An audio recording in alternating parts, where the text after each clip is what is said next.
Praise the Lord. ലൂക്കോസിന്റെ സുവിശേഷം 13-ാം അധ്യായം അതിന്റെ 10-ാമത്തെ വാക്യത്തിൽ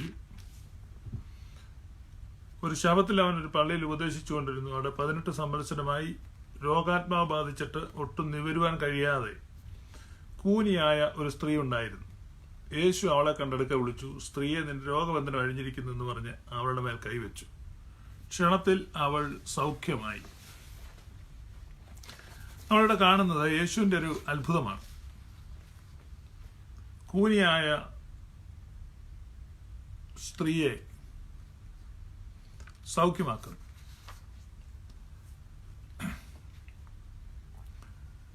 യേശുവിന്റെ അത്ഭുതങ്ങളിൽ വളരെ പ്രാധാന്യമുള്ള ഒരത്ഭുതമാണ്. ഇവിടെ നമ്മൾ കാണുന്നത് രോഗാത്മാവ് ബാധിച്ചിട്ടാണ് ഈ സ്ത്രീ കൂനിയായി പോയത്. സുറിയാനി സഭയുടെ നോയമ്പ് കാലങ്ങളിൽ ഞായറാഴ്ചകളിൽ വായിക്കുന്ന ഏവങ്കേലിയനുകളിൽ ഒരു ഏവങ്കേലിയൻ ഭാഗമാണിത്. വളരെ പ്രാധാന്യമുണ്ട് നോയമ്പിൽ വായിക്കുന്നത്. നോയമ്പിലെ ഞായറാഴ്ചയിലെ 5-ാമത്തെ ഞായറാഴ്ച വായിക്കുന്നത് ഈ കൂനിയായ സ്ത്രീയെ സൗഖ്യമാക്കുന്ന. ഈ വലിയ നോയമ്പ് വരുമ്പോൾ ആദ്യത്തെ ഞായറാഴ്ച പച്ചവെള്ളത്തെ വീഞ്ഞാക്കുന്ന ഭാഗം വായിക്കും. 2-ാമത്തെ ഞായറാഴ്ച കുഷ്ഠരോഗിയെ സുഖപ്പെടുത്തുന്നത് വായിക്കും. 3-ാമത്തെ ഞായറാഴ്ച തളർവാത രോഗിയെ സൗഖ്യമാക്കുന്ന വായിക്കും. 4-ാമത്തെ ഞായറാഴ്ച പുറജാതി സ്ത്രീക്ക് സുറഫൈനിക്കാരത്തി സ്ത്രീയുടെ കുഞ്ഞിന് സൗഖ്യം കൊടുക്കുന്ന വായിക്കും. 5-ാമത്തെ ഞായറാഴ്ച ഈ കൂനിയെ സൗഖ്യമാക്കുന്ന വായിക്കും. 6-ാമത്തെ ഞായറാഴ്ച അന്ധനെ സുഖപ്പെടുത്തുന്ന വായിക്കും. 7-ാമത്തെ ആഴ്ച ഊശാനയാണ്. 8-ാമത്തെ ഞായറാഴ്ച ഉയർപ്പാണ്. അങ്ങനെയാണ് നോയമ്പില് വിശുദ്ധ ഏവങ്കേലിയൻ വായിക്കുന്നത്. അപ്പൊ ഞാൻ ഇതേക്കുറിച്ച് പറയുമ്പോൾ ഈ രോഗങ്ങള്, ഇപ്പം ധാരാളം ആളുകൾ രോഗികളെ പ്രാർത്ഥിക്കാനും രോഗത്തെപ്പറ്റി ഒത്തിരി പേര് ചോദിക്കുന്നുണ്ട്. ഇപ്പൊ രോഗങ്ങള് വരുന്നത്, രോഗസൗഖ്യം എങ്ങനെയാണ് ദൈവത്തിൽ നിന്ന് ലഭിക്കുന്നത്? ദൈവിക രോഗസൗഖ്യം. അപ്പൊ ദൈവിക രോഗസൗഖ്യം എന്താണെന്ന് മനസ്സിലാക്കുന്നതിന് മുമ്പ് എങ്ങനെ രോഗങ്ങൾ വരാനുള്ള കാരണങ്ങൾ ഇവിടെ നമ്മൾ കാണുകയാണ്. ഒരു രോഗാത്മാവ്, എ ഡിമോണിക് ഡിസീസ്. അപ്പം ഭൂതങ്ങൾ നിമിത്തം രോഗങ്ങൾ വരാം. ഭൂതങ്ങൾ നിമിത്തം രോഗങ്ങൾ വരാം. Thank you for waiting. I am sorry. അതൊരു എമർജൻസി കോൾ വന്നതാണ്. അപ്പൊ നമ്മളിവിടെ കാണുന്ന രോഗത്തിന്റെ കാരണങ്ങൾ, ഇവിടെ ഭൂതങ്ങൾ നിമിത്തം രോഗങ്ങൾ വരാം. ഭൂതങ്ങൾ നിമിത്തം ഉണ്ടാകുന്ന രോഗങ്ങൾക്ക് ചികിത്സാ വിധികൾ ഫലിക്കുകയില്ല. അത് ആധുനിക മെഡിക്കൽ സയൻസിൽ എത്ര ചികിത്സിച്ചാലും, നമ്മൾ നാട്ടുഭാഷ പറഞ്ഞാൽ ഇംഗ്ലീഷ് മരുന്ന് കൊടുത്താൽ ഭൂതങ്ങൾ വിട്ടുപോകത്തില്ല. അപ്പൊ ഭൂതങ്ങൾ നിമിത്തം രോഗങ്ങൾ ഉണ്ടാകാം. ക്ലിനിക്കൽ ഡിസീസ് ഉണ്ട്, അതായത് ശാരീരിക കാരണങ്ങളാൽ ഉണ്ടാകുന്ന രോഗങ്ങളുണ്ട്. അപ്പം ഒരു കാരണമാണ്, രോഗം വരാനുള്ള ഒരു കാരണമാണ് ഭൂതങ്ങള്. പിന്നെ രോഗം വരാനുള്ള രണ്ടാമത്തെ ഒരു കാരണം, രോഗങ്ങൾ വരാനുള്ള രണ്ടാമത്തെ ഒരു കാരണം ഭൂതങ്ങൾ നിമിത്തം വരാം. പിന്നെ രണ്ടാമത്തെ ഒരു കാരണം, നമ്മള് തെറ്റായ ജീവിത രീതി കൊണ്ട് രോഗങ്ങൾ വരാം. ഇപ്പൊ നമുക്കെല്ലാം അറിയാം, ജീവിതശൈലി രോഗങ്ങൾ എന്നൊക്കെ പറഞ്ഞ് പല രോഗങ്ങളുടെയും കാരണം അതാണ്. അമിത മദ്യപാനം, പുകവലി, ഉറക്കക്കുറവ്, അല്ലെങ്കിൽ തെറ്റായ ഭക്ഷണ രീതികൾ, വ്യായാമക്കുറവ്, ഇങ്ങനെ പല കാരണങ്ങളാൽ രോഗങ്ങൾ വരാം. അത് നാച്ചുറൽ റീസൺസ് ആണ്. പിന്നെയുള്ള ഒരു രോഗം വരാനുള്ള ഒരു കാരണമാണ് പാപം നിമിത്തം രോഗം വരാം. പാപം നിമിത്തം, ദൈവത്തിന്റെ കൽപ്പന ലംഘിക്കുന്ന നിമിത്തമോ കഠിനമായ പാപങ്ങൾ നിമിത്തമോ രോഗങ്ങൾ വരാം. പാപം നിമിത്തം. പല കാരണങ്ങളാണ് രോഗങ്ങൾ വരാനുള്ളത്. മറ്റൊരു കാരണം രോഗങ്ങൾ വരാനുള്ളൊരു കാരണം, അത് കാരണമല്ല, ദൈവം രോഗത്തെ ചിലപ്പോൾ അനുവദിക്കും നമ്മുടെ ജീവിതത്തിൽ. അത് കൊരിന്ത്യർക്ക് എഴുതിയ 2-ാം ലേഖനം 2 കൊരിന്ത്യർ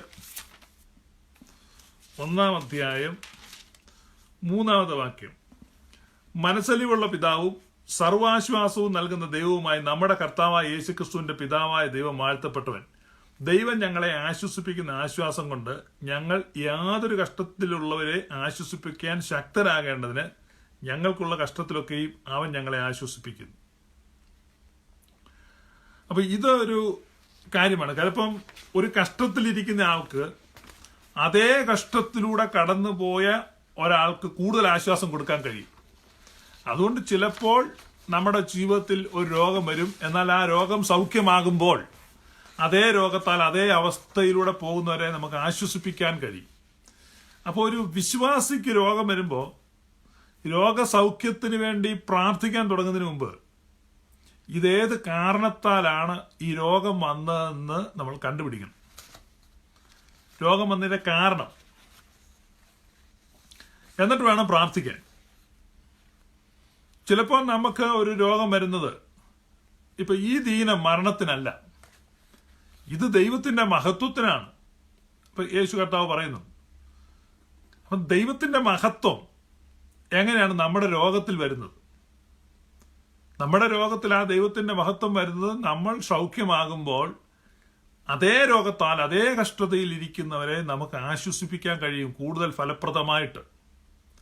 ഇപ്പൊ ഉദാഹരണത്തിന് രോഗമല്ലെങ്കിലും ഇപ്പൊ കന്നിപ്രസവത്തിന് വേണ്ടി ഭയത്തോടെ പ്രയാസത്തോടെ ഇരിക്കുന്ന ഒരു പെൺകുട്ടിയെ പ്രസവിച്ച ഒരു സ്ത്രീക്ക്, ഒരുപക്ഷെ അവളുടെ മാതാവോ അല്ലെങ്കിൽ ബന്ധത്തിൽപ്പെട്ടതോ ആരെങ്കിലും ഒരു സ്ത്രീക്ക്, ഒരു മുതിർന്ന സ്ത്രീക്ക് കൂടുതൽ ഫലപ്രദമായി ആശ്വസിപ്പിക്കാനും ധൈര്യപ്പെടുത്താനും കഴിയും. കാരണം അവരതേ വേദനയിലൂടെ അതേ കഷ്ടത്തിലൂടെ കടന്നുപോയതാണ്. അപ്പൊ അങ്ങനെയുള്ളവരെ അവർ കൂടുതൽ ട്രസ്റ്റ് ചെയ്യും. അപ്പൊ അതുകൊണ്ടൊരു വിശ്വാസിക്ക് രോഗം വരുമ്പോൾ എല്ലാം പാപമാണെന്നോ അല്ലെ എല്ലാം ക്ലിനിക്കൽ, ഇപ്പൊ ചിലപ്പോ ഈ ബ്രദറൻ വിഭാഗത്തിൽപ്പെട്ട ആളുകൾ ഇങ്ങനെയുള്ള കാര്യങ്ങൾ വിശ്വസിക്കുന്നത്, അവരെന്ത് വന്നാലും രോഗം വന്നാൽ ചികിത്സിക്കാവുന്ന ഒരൊറ്റ കാര്യമുള്ളൂ. എന്നാൽ രോഗം പല കാരണങ്ങളാൽ വരാം. ഇപ്പൊ ഞാൻ ഒന്നാമത് പറഞ്ഞു, രോഗം ഭൂതങ്ങൾ നിമിത്തം രോഗങ്ങൾ വരാം. അതാണ് രോഗാത്മാവ്. പല സ്ഥലങ്ങളിൽ നമ്മൾ ബൈബിൾ വായിക്കുന്നുണ്ട്, അവൻ രോഗാത്മാവിനെ ശാസിച്ചു, ഊമനും ചെകിടനുമായ ആത്മാവ് ഇവനെ വിട്ടുപോവുക. അപ്പൊ ആ പാറ്റേൺ വെച്ചിട്ട് ഇപ്പൊ പെന്റക്കോസ്റ്റ് വിഭാഗത്തിൽപ്പെട്ട ആളുകൾ ഏത് രോഗം വന്നാലും ശാസിക്കുന്നതാണ്, ആത്മാവ് വിട്ടുപോവുക, രോഗാത്മാവ് വിട്ടുപോവുക. അപ്പൊ എല്ലാ രോഗങ്ങളും ഡിമോണിക് സ്പിരിറ്റിനാൽ വരുന്നതല്ല. ഇപ്പൊ ശാസിച്ചിട്ട് കാര്യമില്ല. ഇപ്പൊ ക്ലിനിക്കൽ ഡിസീസാണ്, അത് ഭൂതം കൊണ്ടുവന്ന രോഗമല്ല. പക്ഷെ ഇവര് ബ്ലൈൻഡായിട്ട് എന്ത് ചെയ്യാണ്, എല്ലാ രോഗത്തെയും പോയി ശാസിക്കുകയാണ്. അപ്പൊ റിസൾട്ട് ഉണ്ടാകത്തില്ല, സൗഖ്യം ഉണ്ടാകത്തില്ല. മറ്റേ വിഭാഗത്തിൽപ്പെട്ടവരെന്ന് പറയും എല്ലാ രോഗവും ക്ലിനിക്കൽ ഡിസീസാണ്, അപ്പൊ എല്ലാ രോഗത്തിനും മരുന്ന് കൊടുക്കുകയാണ്, ട്രീറ്റ് ചെയ്യുകയാണ്, അതും സൗഖ്യമാകത്തില്ല. അപ്പോൾ ഈ രോഗം ഭൂതങ്ങൾ നിമിത്തം വന്നതാണോ അതോ ഈ രോഗം ക്ലിനിക്കൽ ഡിസീസാണോ അത് നമ്മൾ മനസ്സിലാക്കണം. ഒരിക്കലും ഞാനൊരു യോഗത്തിൽ ചെന്ന, വൈകുന്നേരം യോഗമുണ്ട്. അപ്പൊ ഞാനവിടെ ചെന്നപ്പോൾ എനിക്ക് നല്ല തലവേദനയുണ്ട്. ഞാനവിടെ ചോദിച്ചു, നിങ്ങളുടെ കയ്യിൽ ആരുടെയും കയ്യിലൊരു പാരസെറ്റമോൾ കിട്ടുമോ? അപ്പൊ അവിടെ പറഞ്ഞു ഒരാൾക്കൊണ്ട് പാരസെറ്റമോൾ കൊണ്ട് തന്നു. ഞാനത് 2 എണ്ണം കഴിച്ചു, വെള്ളം കുടിച്ചിട്ട് അവിടെ കിടന്നു. ഞാൻ പറഞ്ഞു 1 മണിക്കൂർ കിടക്കട്ടെ. എനിക്ക് നല്ല തലവേദനയാണ്. അപ്പം ഞാൻ ആ പാരസെറ്റമോൾ കഴിച്ചു, അവിടെ കിടന്നു. ഞാൻ എഴുന്നേറ്റു മീറ്റിങ്ങിന് വേണ്ടി. അപ്പം അവിടെ ഇരിക്കുന്ന ആൾ പറഞ്ഞു, രോഗികൾക്ക് വേണ്ടിയൊക്കെ പ്രാർത്ഥിക്കുന്ന സഭയാണ്, പക്ഷേ പ്രസംഗിക്കാൻ വന്ന ആള് പാരസെറ്റമോൾ മേടിച്ച് തിന്നു. അപ്പൊ നമുക്കൊരു ധാരണയാണ്, മരുന്നെടുക്കാൻ പാടില്ല. രോഗശാന്തിയിൽ വിശ്വസിക്കുന്നെങ്കിൽ നിങ്ങൾ മരുന്നെടുക്കാൻ പാടില്ല. അപ്പൊ അന്ന് വൈകിട്ട് മീറ്റിംഗ് കുറച്ച് രോഗികൾ സൗഖ്യമായി. അപ്പൊ അവരുടെ സംശയം പിന്നെ ഇരട്ടിച്ചു. വൈകിട്ട് അവർ പിന്നെയും ചൊറഞ്ഞു. അപ്പം രോഗികൾ സൗഖ്യം, അപ്പൊ ഇത് കളിപ്പീരല്ലേ. അപ്പൊ അവിടെ രോഗികൾ സൗഖ്യമായി, പക്ഷെ നിങ്ങൾ പാരസെറ്റമോൾ കഴിക്കും ഞങ്ങൾ കണ്ടു. അപ്പൊ ഞാൻ പറഞ്ഞു, ഇത് ഡീമോണിക് ആയിട്ട് ഡിസീസ് വരും ഭൂതങ്ങൾ നിമിത്തം. അപ്പൊ അത് നമ്മൾ പ്രാർത്ഥിക്കുമ്പോൾ എന്ത് ചെയ്യും, ഭൂതങ്ങൾ മാറിപ്പോവും, അപ്പൊ രോഗം സൗഖ്യമാവും. പക്ഷെ എനിക്ക് തലവേദന വന്നത് ഭൂതങ്ങൾ നിമിത്തം അല്ലെന്ന് എനിക്ക് ഉറപ്പുണ്ട്. കാരണം ഞാൻ എക്സ്റ്റെൻസീവ് ട്രാവൽ ചെയ്തു, ഡീഹൈഡ്രേഷൻ ഉണ്ട്, അതുകൊണ്ടാണ് എനിക്ക് തലവേദന വന്നത്.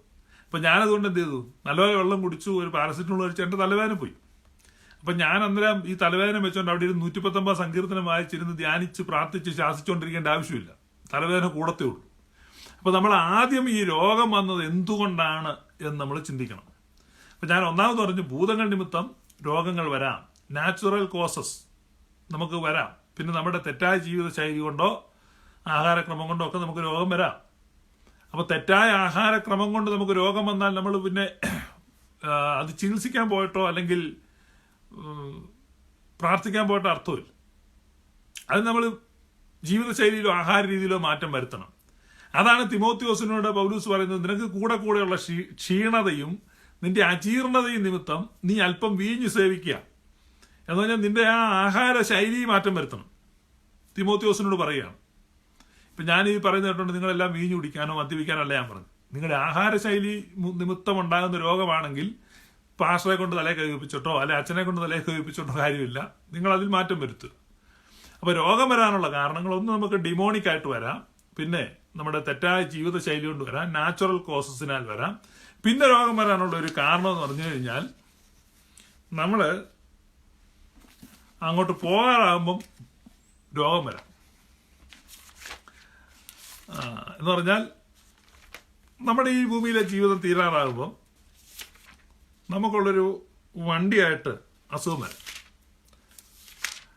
നമ്മൾ ഒരു വാക്യം വായിക്കാം, കാരണം നമുക്ക് നമ്മുടെ ആളുകൾക്കൊരു ഇതുണ്ട്, എന്ത് പറഞ്ഞാലും ബൈബിളിൽ നിന്ന് വായിക്കണം. അതുകൊണ്ട് നമുക്കൊരു വാക്യം വായിക്കാം. 2 രാജാക്കന്മാർ 13 അധ്യായം 14 വാക്യം. ആ കാലത്ത് എലീഷ മരണഹേതുകമായ രോഗം പിടിച്ചു കിടന്നു. അപ്പോൾ ഇസ്രായേൽ രാജാവ് യോവാശ് അവന്റെ അടുക്കൽ ചെന്ന് അവന്റെ മുഖത്തിന് മീതെ കുനിഞ്ഞു കരഞ്ഞു, എന്റെ പിതാവ് ഇസ്രായേലിന്റെ തേരും തേരാളികളുമായുള്ളവ എന്ന് പറഞ്ഞു. ഇപ്പൊ നമ്മളിവിടെ വായിക്കുക, എലീശ ആരാണ്?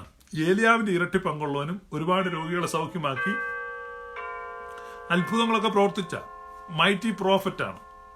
ആ എലീശയെ പറ്റിയാണ് നമ്മളിവിടെ വായിക്കുന്നത്. എലീശ മരണകാരണമായ രോഗം പിടിച്ചു കിടന്നു. എന്നുവെച്ചാൽ എലീശ മരിക്കാൻ സമയമായപ്പോൾ എലീശയ്ക്ക് രോഗം വന്നു. അപ്പൊ രോഗം വരാൻ എന്തെല്ലാം കാരണമുണ്ട്? 1 ഭൂതങ്ങൾ നിമിത്തം വരാം, 2 നാച്ചുറൽ കാരണങ്ങളാൽ സ്വാഭാവിക കാരണങ്ങളാൽ രോഗം വരാം, തെറ്റായ ജീവിത ശൈലി കൊണ്ട് രോഗം വരാം, പിന്നെ മരിക്കാൻ സമയമാണെങ്കിൽ മരണകരമായ രോഗം വരാം.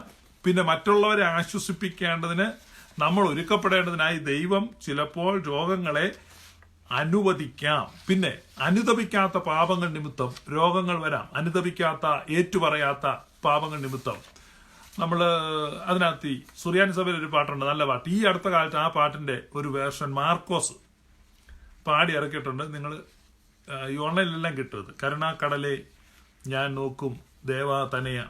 അപ്പൊ അതൊരു അനുതാപത്തിന്റെ പാട്ടാണ്. നമ്മൾ രോഗം വരുന്ന സമയത്ത് പാപങ്ങളെ ഏറ്റുപറഞ്ഞ് അനുതപിക്കാനുള്ള ഒരു പാട്ടാണ്. ഒരിക്കൽ ഞാൻ രോഗിയായിരുന്ന സമയത്ത് ആ പാട്ട് എനിക്കറിയാമായിരുന്നു. പക്ഷെ ആ പാട്ടിന്റെ എങ്ങനെ പാടണമെന്ന് എനിക്കറിയില്ല. അപ്പൊ ഞാൻ ആ പാട്ട് ഇങ്ങനെ വായിച്ചുകൊണ്ടേയിരുന്നു. ദാവീദ് പ്രാർത്ഥിച്ചതുപോലെ 51 സങ്കീർത്തനം, ഏറ്റവും അധികമായി ആരാധനയ്ക്ക് ഉപയോഗിക്കുന്ന സങ്കീർത്തനം 51 സങ്കീർത്തനമാണ്. അനുതാപത്തിന്റെ മസുമൂറ. നമ്മൾ അനുതപിക്കുക, ഏറ്റുപറയുക, ദൈവത്തോട് നിരപ്പ് പ്രാപിക്കുക, മനുഷ്യനോട് നിരപ്പ് പ്രാപിക്കുക. അത് നമുക്ക് രോഗത്തെ സൗഖ്യമാക്കും. കാരണം അതേക്കുറിച്ച് നമ്മൾ യാക്കോബ് തന്റെ ലേഖനത്തിൽ പറയുന്നുണ്ട്. നമുക്ക് വളരെ പരിചയമുള്ള ഒരു ഭാഗമാണത്. ഒരുത്തനോടൊരുത്തൻ പാപങ്ങളെ ഏറ്റുപറയുക. അപ്പൊ പാപങ്ങളെ ഒരുത്തനോടൊരുത്തൻ ഏറ്റുപറയുക എന്ന് പറഞ്ഞു കഴിഞ്ഞിട്ടുണ്ടെങ്കിൽ നിങ്ങൾ വായിക്കാം യാക്കോബിന്റെ ലേഖനം 5 അധ്യായം 15. വിശ്വാസത്തോടു കൂടിയ പ്രാർത്ഥന ദീനക്കാരനെ രക്ഷിക്കും, കർത്താവ് അവനെ എഴുന്നേൽപ്പിക്കും. അവൻ പാപം ചെയ്തിട്ടുണ്ടെങ്കിൽ അവനോട് ക്ഷമിക്കും. എന്നാൽ നിങ്ങൾക്ക് രോഗശാന്തി വരേണ്ടതിന് തമ്മിൽ പാപങ്ങളെ ഏറ്റുപറഞ്ഞ് ഒരുവന് വേണ്ടി ഒരുവൻ പ്രാർത്ഥിപ്പിക്കും. അപ്പൊ തമ്മിൽ പാപങ്ങളെ ഏറ്റുപറയാൻ പറഞ്ഞത് കുമ്പസാരത്തെ കുറിച്ചല്ല. ചില ആളുകൾ പറയും നമ്മുടെ പാപമെല്ലാം പോയി, പ്രത്യേകിച്ച് ഇന്നത്തെ സാഹചര്യത്തിൽ അപ്പുറത്തുള്ളവരോട് പറഞ്ഞു കഴിഞ്ഞാൽ അതാകെ കുഴപ്പം. അങ്ങനെ ആരും പറയരുത്. പാപങ്ങളെ നല്ല അതിന്റെ അർത്ഥം തെറ്റുകളെ ഏറ്റുപറയുക. തമ്മിൽ ഇപ്പം നിങ്ങൾ ചെയ്തിട്ടുള്ള രഹസ്യ പാപമെല്ലാം നിങ്ങളുടെ അപ്പുറം ഇരിക്കുന്നുണ്ട് എന്ന് പറഞ്ഞ് അവന്റെ പാപമെല്ലാം നിങ്ങളോടും പറഞ്ഞ് അങ്ങനല്ല. നിങ്ങൾ അവനോട് തെറ്റ് ചെയ്തിട്ടുണ്ടെങ്കിൽ അപ്പൊ തമ്മിൽ തെറ്റുകളെ ഏറ്റുപറയുക. എന്ന് പറഞ്ഞാൽ നിരപ്പ് പ്രാപിക്കുക, രോഗസൗഖ്യത്തിന് വേണ്ടി മനുഷ്യരോട് നിരപ്പ് പ്രാപിക്കുക. അപ്പം നിന്റെ സൗഖ്യം നിന്റെ സഹോദരന്റെ കയ്യിലാണ് ഇരിക്കുന്നത്. അവനോടുള്ള നിന്റെ റിലേഷൻഷിപ്പ്, ആ റിലേഷൻഷിപ്പ് ഹീലാകുമ്പോൾ നീയും ഹീലാവും. ദൈവത്തോടുള്ള ബന്ധം, മനുഷ്യരോടുള്ള ബന്ധം. പിന്നെ ഞാൻ പറയണം, vertical relationship with God and horizontal relationship with man. അപ്പൊ ഈ രണ്ട് ബന്ധങ്ങളും ശരിയാവട്ടെ. നമുക്ക് നമ്മുടെ ബന്ധങ്ങളിലേക്ക് സൗഖ്യം കൊണ്ടുവരണം. അപ്പൊ റിലേഷൻസ് ആണ് ആദ്യം ഹീലാകേണ്ടത്, പിന്നീടാണ് നമ്മൾ ഹീലാകുന്നത്. അതാണ് ബിബ്ലിക്കൽ പാറ്റേൺ. അവിടെ പറയുകയാണ്, നിങ്ങൾ തമ്മിൽ തെറ്റുകളെ ഏറ്റു പറയുക. തമ്മിൽ തെറ്റുകളെ ഏറ്റു പറയുമ്പോൾ നിങ്ങൾ സൗഖ്യമുള്ളവരാകും. അപ്പം അത് മറ്റൊരു കാരണമാണ് നമ്മൾ വായിച്ചത്. അപ്പൊ അനുദപിക്കാത്ത പാപങ്ങൾ നിമിത്തം നമുക്ക് രോഗങ്ങളുണ്ടാകാം. നമ്മൾ ദൈവത്തിന്റെ മന്ദിരത്തെ നശിപ്പിക്കുന്ന നിമിത്തം, അതായത് ഞാൻ മുമ്പ് പറഞ്ഞ പോലെ തെറ്റായ ജീവിത ശൈലി കൊണ്ട് നമുക്ക് രോഗങ്ങളുണ്ടാകാം. നമ്മൾ മറ്റുള്ളവരെ ഉപദേശിപ്പാൻ പ്രാപ്തരാകേണ്ടതിന് നമുക്ക് രോഗങ്ങളുണ്ടാകാം. മരണഹേതുകമായി നമ്മുടെ കോഴ്സ് ഓഫ് ലൈഫ് അവസാനിക്കുമ്പം മരിക്കാൻ വേണ്ടി നമുക്ക് രോഗങ്ങളുണ്ടാകാം. പിന്നെ ഭൂതങ്ങൾ നിമിത്തം നമുക്ക് രോഗങ്ങളുണ്ടാകാം. പിന്നെ മറ്റൊരു പ്രധാനപ്പെട്ട ഒരു കാരണം, രോഗം വരാനുള്ള മറ്റൊരു പ്രധാനപ്പെട്ട കാരണം, അത് നമ്മൾ ബൈബിളിൽ വായിക്കുന്നുണ്ട്. കൊരിന്ത്യർ ലേഖനത്തിലാണ്. നമ്മൾ വളരെ ഏറ്റവും അധികം കേൾക്കുന്നൊരു വാക്യമാണ്. ഒന്ന് കൊരിന്ത്യർ 11-ാമത്തെ അധ്യായം. തിന്നുകയും കുടിക്കുകയും ചെയ്യുന്നവൻ ശരീരത്തെ വിവേചിക്കാഞ്ഞാൽ തനിക്ക് ശിക്ഷാവിധി തിന്നുകയും കുടിക്കുകയും ചെയ്യുന്നു. ഇത് ഹേതുവായി നിങ്ങളിൽ പലരും ബലഹീനരും രോഗികളുമാകുന്നു, അനേകരും നിദ്ര കൊള്ളുന്നു. നാം നമ്മെ തന്നെ വിധിച്ചാൽ വിധിക്കപ്പെടുകയില്ല. വിധിക്കപ്പെടുന്നുവെങ്കിലോ നാം ലോകത്തോടുകൂടെ ശിക്ഷാവിധിയിൽ അകപ്പെടാതിരിക്കേണ്ടതിന് കർത്താവ് നമ്മെ ബാലശിക്ഷ കഴിക്കുകയാകുന്നു. അപ്പോ അയോഗ്യമായി കർത്താവിന്റെ മേശയിൽ പങ്കെടുക്കുന്ന നിമിത്തം രോഗം വരാം. അയോഗ്യമായി കർത്താവിന്റെ മേശയിൽ പങ്കെടുക്കുന്ന നിമിത്തം രോഗം വരാം. അപ്പൊ നമ്മൾക്ക് ഇപ്പൊ രോഗം വരുമ്പോൾ രോഗശാന്തിക്ക് വേണ്ടി പ്രാർത്ഥിക്കുക. രോഗശാന്തിക്ക് വേണ്ടി പ്രാർത്ഥിക്കുന്നതിന് മുമ്പ് നമ്മൾ 6 കാരണങ്ങൾ ഞാൻ പറഞ്ഞു. ഇതിനകത്ത് ഏത് കാരണത്താലാണ്? ഒന്ന്, ഇത് ഭൂതങ്ങൾ നിമിത്തം വന്നതാണോ? ഇത് നാച്ചുറൽ കോസസ് ആണോ? അതായത് നമ്മുടെ തെറ്റായ ജീവിത ശൈലി കൊണ്ട്, ഭക്ഷണ രീതി കൊണ്ട് വന്ന രോഗമാണോ? ഇനി ഇത് ദൈവം നമുക്ക് ഒരു പരിശീലനത്തിനായി, മറ്റുള്ളവരെ സഹായിക്കേണ്ടതിന് ഒരു ട്രെയിനിങ് ആയിട്ട് നമ്മളെ ഈ രോഗത്തിലൂടെ കടത്തിവിടുന്നതാണോ? അങ്ങനെയാണെങ്കിൽ നമ്മൾ പ്രാർത്ഥനാപൂർവ്വം ആ സീസണിനെ നമ്മൾ സഹിക്കുക. ആ സീസൺ കഴിയുമ്പോൾ നമ്മൾ കൂടുതൽ മികച്ച ഒരാളായി പുറത്തു വരും. ഇനി ഇത് നമ്മുടെ ഭൂമിയിലെ ജീവിതം അവസാനിച്ചു, ദൈവം നമ്മുടെ ആയുസിനെ അവസാനിച്ചിരിക്കുന്നു എന്ന് നമ്മളെ അറിയിച്ചു, നമ്മുടെ മരണകരമായ രോഗമാണോ? പിന്നെ നമുക്ക് ഒരുപക്ഷെ കർത്തൃമേശയിൽ നമ്മൾ അയോഗ്യമായി പങ്കെടുത്ത നിമിത്തം ഉണ്ടായ രോഗമാണോ? അനുദപിക്കാത്ത ഏതെങ്കിലും പാപങ്ങൾ നിമിത്തം അത് രോഗമായി മാറിയതാണോ? തെറ്റുകൾ, മറ്റുള്ളവർ ചെയ്ത തെറ്റുകൾ രോഗമായി മാറിയതാണോ? ഇത് പരിശോധിക്കുക. അപ്പൊ ഇതിനുള്ള എല്ലാ പരിഹാരമുണ്ട്. മറ്റുള്ളവരോട് ചെയ്ത ഒരു തെറ്റ് നിമിത്തമാണ് ഈ രോഗം എന്നെങ്കിൽ ആ തെറ്റ് ഏറ്റു പറയുക, അത് റെക്ടിഫൈ ചെയ്യുക, ദൈവത്തോട് പ്രാർത്ഥിക്കുക. ദൈവം നിന്നെ സൗഖ്യമാക്കും. ഞാൻ നിന്നെ സൗഖ്യമാക്കുന്ന യഹോവയാകും. പുറപ്പാട് 15. അപ്പൊ നമുക്ക് ആ സൗഖ്യം കിട്ടും. ഭക്ഷണ ക്രമീകരണമാണെങ്കിൽ അത് മാറ്റങ്ങൾ വരുത്തുക. കർത്താവ് നിശ്ചയമായി സൗഖ്യമാക്കും. കർത്താവിന്റെ മേശയിലെ കുഴപ്പമാണെങ്കിൽ, കർത്താവിന്റെ മേശയെ അയോഗ്യമായി ഭക്ഷിച്ചതോ പാനം ചെയ്തതോ ആണെങ്കിൽ അത് ഏറ്റുപറയേണ്ട പാപമാണ്. It is a serious offence, serious sin. അത് ഏറ്റുപറയുക, അവിടെ നമുക്ക് സൗഖ്യമാകും. പിന്നെ ഏറ്റവും പ്രയാസമുള്ള കാര്യം എന്ന് പറഞ്ഞു കഴിഞ്ഞാൽ ഭൂതങ്ങൾ നിമിത്തം വരുന്ന രോഗം. അത് ഇതൊന്നും ചെയ്താൽ മാറത്തില്ല. മരുന്ന് കഴിച്ചാൽ മാറത്തില്ല, ഭക്ഷണം ക്രമീകരിച്ചാൽ മാറത്തില്ല, ഏറ്റുപറഞ്ഞാൽ മാറത്തില്ല, എന്ത് ചെയ്താലും മാറത്തില്ല. അപ്പൊ ഭൂതങ്ങൾ എന്ത് ചെയ്യണം? പുറത്താക്കണം. അപ്പൊ ഡീമോണിക് ഡിസീസസ്, ഭൂതങ്ങൾ നിമിത്തം ഉണ്ടാകുന്ന രോഗങ്ങൾ. അപ്പം അതാണ് നമ്മൾ, എന്നാൽ ശാസിച്ചാൽ അന്നേരം പോകും. ഭൂതങ്ങൾ വളരെ അനുസരണയുള്ളവരാണ്, നായ്ക്കളെക്കാൾ അനുസരണയുള്ളവരാണ്. യേശുക്രിസ്തുവിന്റെ നാമത്തിൽ ശാസിക്കുമ്പോൾ ഭൂതങ്ങൾ പോകും, അപ്പൊ സൗഖ്യം ഉണ്ടാകും. അപ്പൊ ഇതുകൊണ്ടാണ് നമ്മൾ ഈ പ്രാർത്ഥിക്കുന്ന സമയത്ത് രോഗശാന്തി നടക്കുന്ന സ്ഥലങ്ങളിൽ ചില രോഗങ്ങൾ സൗഖ്യമാകുന്നു, ചില രോഗങ്ങൾ സൗഖ്യമാകുന്നില്ല. ഇത് രോഗശാന്തി നടത്തുന്നവരെയും പഠിപ്പിക്കുന്ന ഒരു കാര്യമാണ്. ഒത്തിരി പേര് എന്നെ വിളിച്ചു ചോദിക്കാറുണ്ട്, വെച്ചാൽ എല്ലാ രോഗവും സൗഖ്യമാകുന്നില്ല, പ്രാർത്ഥിക്കുന്നവരൊക്കെ ചില രോഗങ്ങളെ. കാരണം ഇതിന്റെ കാരണം പല കാരണങ്ങളാലാണ് രോഗം വന്നത്. ഇപ്പൊ കർത്തൃമേശയിൽ അയോഗ്യമായി പങ്കെടുത്ത നിമിത്തം രോഗിയായിരിക്കുന്ന ഒരു വ്യക്തിയെ സ്റ്റേജെ കൊണ്ട് നിർത്തുകയാണ്. ഈ സുവിശേഷം ശാസിച്ചാൽ ആ രോഗം സൗഖ്യമാകത്തില്ല, പ്രാർത്ഥിച്ചാലും സൗഖ്യമാകത്തില്ല. ഇപ്പൊ ഇതിനാണ് വെളിപ്പാട് വേണ്ടത്. ഇയാൾ എന്തുകൊണ്ട് രോഗിയായിരിക്കുന്നു? ഒരു കൂട്ടുകച്ചവടം നടത്തുക. പണ്ട് ഒരിക്കലും ഒരു രോഗി എൻ്റെ അടുക്ക പ്രാർത്ഥിക്കാൻ വന്നു. അപ്പൊ ഞാൻ പ്രാർത്ഥിച്ചു, സൗഖ്യമല്ല, വീണ്ടും പ്രാർത്ഥിച്ചു.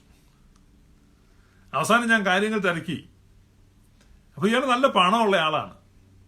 പക്ഷെ 15 വർഷം മുമ്പ് കൂടെ ബിസിനസ് ചെയ്ത ആളെ വഞ്ചിച്ചാണ് ഈ പണം ഉണ്ടാക്കിയത്. ആൾ വളരെ ദരിദ്രനായിപ്പോയി. അപ്പൊ ഞാൻ അയാൾ ഉപദേശിച്ചു, ഒരു കനത്ത ഒരു സംഖ്യ മറ്റേ ആൾക്ക് കൊടുക്കാമെന്ന് ഞാൻ പറഞ്ഞു. ഇയാൾക്ക് ആദ്യം അല്പം ബുദ്ധിമുട്ടായിരുന്നു, പക്ഷെ മരിച്ചു പോകുന്നതിന് നല്ല അതാണെന്ന് അയാൾക്ക് മനസ്സിലായി. ഇയാൾ ആ പണം കൊണ്ട് കൊടുത്തു. വിത്തിൻ 1 വീക്ക് ഇയാൾ പെർഫെക്റ്റ്ലി ഹീലായി, കംപ്ലീറ്റ് സൗഖ്യമായി. അപ്പൊ ഞാൻ പറഞ്ഞത്, തെറ്റുകളുണ്ടെങ്കിൽ എന്റെ റൂട്ട് കണ്ടുപിടിക്കണം. നീ രോഗിയായിരിക്കുന്നതിന്റെ കാരണം ഏകദേശം ഒരു 10-15 ലക്ഷം രൂപ കൊടുത്തു. പക്ഷേ ഈ 15 ലക്ഷം രൂപയ്ക്ക് പകരം 5 ലക്ഷം രൂപ കൊണ്ട് ഒരു സുവിശേഷകന് കൊടുത്ത് അയാളെ കൊണ്ട് പ്രാർത്ഥിപ്പിച്ചാൽ സൗഖ്യമാകത്തില്ല. ഈ 15 ലക്ഷം രൂപയ്ക്ക് പകരം 30 ലക്ഷം രൂപ അപ്പോളോ ഹോസ്പിറ്റലിൽ കൊണ്ട് കൊടുത്താലും സൗഖ്യമാകത്തില്ല. അപ്പൊ ഈ 15 ലക്ഷം രൂപ നീ കൊടുക്കേണ്ടവർക്ക് കൊടുക്കണം. അപ്പൊ ഇന്ന് എന്നെ കേട്ടോണ്ടിരിക്കുന്ന നിങ്ങളിൽ രോഗസൗഖ്യത്തിന് വേണ്ടി ആഗ്രഹിക്കുന്നെങ്കിൽ നിങ്ങൾ പുറകോട്ട് തിരിക്കുക. നിങ്ങൾ ആരുടെ തെറ്റ് ചെയ്തിട്ടുണ്ടെങ്കിൽ, ആ തെറ്റ് ചെയ്തിട്ടുണ്ടെങ്കിൽ ഞാൻ ക്രൂശിൽ മറയുന്നു, രക്തത്താൽ മറയുന്നു, കർത്താവ് വിടുവിക്കുന്നു, ഇതൊക്കെ ശരിയാ. പക്ഷെ തെറ്റുകൾ ചെയ്തിട്ടുണ്ടെങ്കിൽ നമ്മൾ ക്രൂശിൽ മറയാനോ രക്തത്താൽ മറയാനോ ഒന്നും പറ്റത്തില്ല. നമുക്കത് കൊടുക്കേണ്ടതാണ്. രമ്യപ്പെടേണ്ടവരോട് രമ്യപ്പെടണം. അവിടെ നമുക്ക് സൗഖ്യമുണ്ടാകും. അപ്പോ എല്ലാത്തിനും കർത്താവിന്റെ അടുത്ത് പരിഹാരമുണ്ട്. എന്റെ രോഗസൗഖ്യ പ്രാർത്ഥന നടത്തുന്നവരും രോഗസൗഖ്യത്തിന് ആഗ്രഹിക്കുന്നവരും മനസ്സിലാക്കുക, ഇത്രയും ഞാൻ കാര്യങ്ങൾ പറഞ്ഞതിൽ ഒരു കാറ്റഗറി രോഗം മാത്രമാണ് പ്രാർത്ഥിക്കുമ്പോൾ ഇൻസ്റ്റന്റ് ആയിട്ട് സൗഖ്യമാകുന്നത്. അതാ ഡീമോണിക് ഡിസീസസ്. ഭൂതങ്ങൾ നിമിത്തം ചിലപ്പോൾ പല കാര്യങ്ങൾ വരാം. ചെവി കേൾക്കാതിരിക്കാൻ പറ്റും, മിണ്ടാതിരിക്കാൻ പറ്റും, കൈ ഉയർത്താൻ പറ്റാത്തത്, ഇങ്ങനെ പല പല കാരണങ്ങളാൽ ഈ ഭൂതങ്ങൾ കയറി വരുന്നതുകൊണ്ടുണ്ടാവും. അതൊക്കെയാണ് ഈ പ്രാർത്ഥനാ സ്ഥലത്ത് വരുമ്പോൾ പ്രാർത്ഥിക്കുമ്പോഴേ സൗഖ്യമാകുന്നത്. അപ്പോഴേ കൈ ഉയർത്താൻ പറ്റുന്നു, ചെവി കേൾക്കാൻ പറ്റുന്നു, അങ്ങനെയൊക്കെ സംഭവിക്കും. എന്നതുകൊണ്ട് എല്ലാ രോഗങ്ങളും ആ രീതി ശാസിച്ച് സൗഖ്യമാക്കാമെന്ന് വിചാരിച്ച് നിരാശപ്പെടുന്നവരുണ്ട്. അങ്ങനെ തലയെ കൈവച്ച സൗഖ്യമാകുമെന്ന് വിചാരിക്കുന്നവരുണ്ട്. അതൊരു തെറ്റായ ധാരണയാണ്. അപ്പൊ ദൈവം പ്രവർത്തിക്കാത്ത എന്തുകൊണ്ടാണ്? It's A question. ഇന്നത്തെ ഈ ലോകത്ത് ഈ രോഗശാന്തി പ്രാർത്ഥനയ്ക്കൊക്കെ പോയി നിരാശപ്പെട്ടു പോകുന്നവർക്ക് എന്നോട് ഒത്തിരി ചോദ്യങ്ങൾ എന്റെ ഇൻബോക്സിൽ വരുന്നുണ്ട്. എന്തുകൊണ്ട് സൗഖ്യമാകുന്നില്ല? അപ്പൊ ദൈവം പ്രവർത്തിക്കാത്തല്ല, ദൈവം ഒരു സിസ്റ്റം വെച്ചിട്ടുണ്ട്. അത് ഗവൺമെന്റ് ഓഫ് ഗോഡ് എന്നാണ് പറയുന്നത്. ഗവൺമെന്റ് ഓഫ് ഗോഡിന് മാറ്റമില്ല. ഗവൺമെന്റ് ഓഫ് ഗോഡിന്റെ ഭാഗമാണ് ഒരു തെങ്ങെന്ന് തേങ്ങ പറഞ്ഞാൽ താഴെ വരും. അത് ഈഴവന്റെ പറമ്പിലെ തെങ്ങെന്ന് തേങ്ങ പിരിഞ്ഞാലും താഴെ വരും, നായരുടെ പറമ്പിൽ നിന്ന് തേങ്ങ പിരിഞ്ഞാലും താഴെ വരും, കത്തോലിക്കന്റെ പറമ്പിൽ നിന്ന് പിരിഞ്ഞാലും താഴെ വരും, അത് പെന്തക്കോസുകാരന്റെ പറമ്പിൽ നിന്ന് പിരിഞ്ഞാലും താഴെ വരും. ആ പെന്തക്കോസുകാരൻ ചക്ക ഇടുമ്പം ചക്ക താഴെ വീണാൽ പൊട്ടിച്ചതറിപ്പോവും. അപ്പൊ നമ്മൾ ഈ കെട്ടി ഇറക്കാതെ പറഞ്ഞിട്ട് പരിപാടിയുണ്ട്, കയറെ കെട്ടി. അപ്പൊ ദൈവം പറയും പെന്തക്കോസുകാരന്റെ ചക്കയല്ലേ, അതിങ്ങനെ സ്ലോ മോഷനിൽ ഇങ്ങനെ വന്നിട്ട് ഇങ്ങനെ, അങ്ങനെയില്ല. കത്തോലിക്കന്റെ ലാവേദ് ചക്കയിട്ട എത്ര സ്പീഡിൽ താഴോട്ട് വരുന്നോ അതേ സ്പീഡിൽ പെന്തക്കോസുകാരൻ ചക്കയിട്ടാലും താഴെ വരും. അപ്പൊ അതാണ് ഗവൺമെന്റ് ഓഫ് ഗോഡ് എന്ന് പറഞ്ഞാൽ ഈ പ്രകൃതിയിൽ ദൈവത്തിന്റെ ആധിപത്യം അത് നീതിപൂർവമാണ്, എല്ലാവർക്കും ഒരുപോലെയാണ്.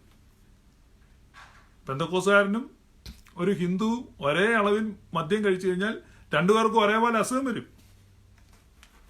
അപ്പൊ അതിന് വ്യത്യാസമൊന്നുമില്ല. അതുകൊണ്ട് government of God is there, grace of God വേറെയാണ്. അപ്പൊ ഗവൺമെന്റ് ഓഫ് ഗോഡിന് അടിയിലാണ് എല്ലാവരും നിൽക്കുന്നത്. ആ ഗ്രേസ് ഓഫ് ഗോഡിൽ നമുക്ക് ഡീമോണിക് ഡിസീസസിന് ഇൻസ്റ്റന്റ് ആയിട്ട് ഡെലിവറൻസ് ഉണ്ട്. മറ്റ് സിക്നസ്സുകളെ കുറിച്ച് നമുക്ക് അവയർനെസ് തരുന്നുണ്ട്. പാപങ്ങളുണ്ടെങ്കിൽ അത് ഏറ്റുപറയാനുള്ള പ്രേരണ പരിശുദ്ധാത്മാവും തിരുവെഴുത്തും നമുക്ക് തരുന്നുണ്ട്. അതുകൊണ്ട് നമുക്ക് തിരുത്തുവാൻ തയ്യാറാകണം, തിരുത്തലുകൾ വരുത്തുവാൻ. സൗഖ്യമാകാത്തത് എന്തുകൊണ്ട്? ഇപ്പൊ സൗഖ്യമാകാൻ വേണ്ടി നമുക്ക് ദൈവസന്നിധിയിൽ പ്രാർത്ഥിക്കുന്നെങ്കിൽ നമ്മൾ എന്തുകൊണ്ട് രോഗിയായി, നമുക്ക് രണ്ട് രീതി കണ്ടുപിടിക്കാം. ഒന്ന് നമ്മൾ സ്റ്റഡി ചെയ്യുന്നതിലൂടെ കണ്ടുപിടിക്കാം, രണ്ട് പ്രാർത്ഥിക്കുന്നതിലൂടെ. നമ്മളിപ്പോൾ സ്റ്റഡി ചെയ്ത് ഞാനിപ്പോൾ 6 കാരണങ്ങൾ ഞാൻ പറഞ്ഞു. ഒരുപക്ഷെ മറ്റു കൂടുതൽ കാരണങ്ങൾ നിങ്ങൾക്ക് കണ്ടുപിടിക്കാൻ പറ്റും, അല്ലെങ്കിൽ ദൈവം നിങ്ങൾക്ക് വെളിപ്പെടുത്തി തരും. അല്ല അങ്ങനെ കിട്ടുകയാണെങ്കിൽ നിങ്ങളിവിടെ കമൻ്റായിട്ട് എഴുതുക. ഞാനിപ്പോൾ 6 കാരണങ്ങളാണ് പറഞ്ഞു. ഈ 6 കാരണങ്ങളാൽ ഒരു വിശ്വാസി രോഗിയാകാം. നമ്മൾ പ്രാർത്ഥിക്കുക, ഏത് കാരണത്താലാണ് ഞാൻ രോഗിയായിരിക്കുന്നത്. അപ്പൊ എലീശ മരണകരമായ രോഗമാണ് ബാധിച്ചത്. അപ്പൊ എലീശ അവിടെ സൗഖ്യമാകാൻ പ്രാർത്ഥിക്കുന്നില്ല, ശാസിക്കുന്നില്ല, ഉപവസിക്കുന്നില്ല, ബത്സിക്കുന്നില്ല, ഒന്നും ചെയ്യുന്നില്ല. മരിക്കാൻ റെഡിയാകുകയാണ്. എന്നിട്ട് എന്ത് ചെയ്യാണ്? കാര്യങ്ങൾ ക്രമീകരിക്കുകയാണ്. പ്രവാചകനെ അഭിഷേകം ചെയ്യാനും ഭാവിയെ സംബന്ധിച്ച് പറയുവാനും ഒക്കെ ആയിട്ട് എലീശ സമയം ചെലവഴിക്കുകയാണ്. നിങ്ങൾ ചില ആളുകൾക്ക് അങ്ങനെയാണെങ്കിൽ നിങ്ങളുടെ കാര്യങ്ങൾ ക്രമീകരിക്കുക, ദൈവസന്നിധിയിൽ ചേർക്കപ്പെടാൻ വേണ്ടി തയ്യാറാവുക. ഭൂതങ്ങൾ നിമിത്തമുള്ള രോഗങ്ങളാണെങ്കിൽ അത് ശാസിച്ചാൽ മാറിപ്പോകും. ഭക്ഷണത്തിന്റെ ക്രമീകരണം നിമിത്തം വന്നാണെങ്കിൽ ആ ഭക്ഷണം ക്രമീകരിക്കുമ്പോൾ അത് മാറിപ്പോകും. വിൽസൺ ഇരിക്കുള്ള നിഗളിച്ചു പോകാതിരിപ്പാൻ രോഗം വരാം. പൗലൂസിന്റെ ജഡത്തിൽ ഒരു ശൂലം ഉണ്ടായിരുന്നു. വിൽസൺ ഇടിക്കുള പറഞ്ഞ് ശരിയാണ്, അങ്ങനെ രോഗം വരാം. ഇപ്പൊ നമ്മുടെ ഈ രോഗശാന്തി നടത്തുന്നതിൽ ഒരു പ്രധാന വ്യക്തിയാണ് ജോൺ താരു. നമ്മൾ ഈ ഓൺലൈനിൽ കാണുന്നത്, ഈ ഫേസ്ബുക്കിൽ ഏറ്റവും കൂടുതൽ വിമർശനം ഏറ്റുവാങ്ങുന്ന അല്ലെ പരിഹാസം ഏറ്റുവാങ്ങുന്ന ഒരാളും ഈ ജോൺ താരുവാണ്. പ്രത്യേകിച്ച് നിരീശ്വരവാദ ഗ്രൂപ്പുകളിലൊക്കെ അദ്ദേഹത്തിന്റെ വീഡിയോ ഇട്ടിട്ട് ഇവന്റെ ഈ പാടൊന്ന് മാറ്റാൻ ഇവന് പറ്റുന്നില്ലേ എന്നുള്ള രീതിയിൽ. കാരണം അദ്ദേഹത്തിന്റെ ദേഹത്ത് വെള്ളപ്പാണ്ടുണ്ട്. അദ്ദേഹം പ്രാർത്ഥിക്കുമ്പോൾ ഒത്തിരി രോഗികൾ സൗഖ്യം നമ്മളിങ്ങനെ കാണുന്നുണ്ട്. ഞാനിങ്ങനെ, എനിക്ക് നേരിട്ട് പരിചയമില്ല, ഞാനിപ്പോൾ എപ്പോഴും ഈ കാണാം ഇങ്ങനെ വീഡിയോ. അപ്പോൾ ഓരോ രോഗം സൗഖ്യമാകുന്നു, അവർ രോഗം സൗഖ്യമാകുന്നു സാക്ഷ്യം പറയും, ഇങ്ങനെയൊക്കെയുള്ള വീഡിയോകൾ കാണും. അപ്പൊ ആളുകൾ പരിഹസിക്കും ഇയാളുടെ പാണ്ട് മാറ്റാൻ വേണ്ടി. അപ്പൊ ഈ വിൽസൺ ഇടിക്കുള ഇപ്പൊ പറഞ്ഞ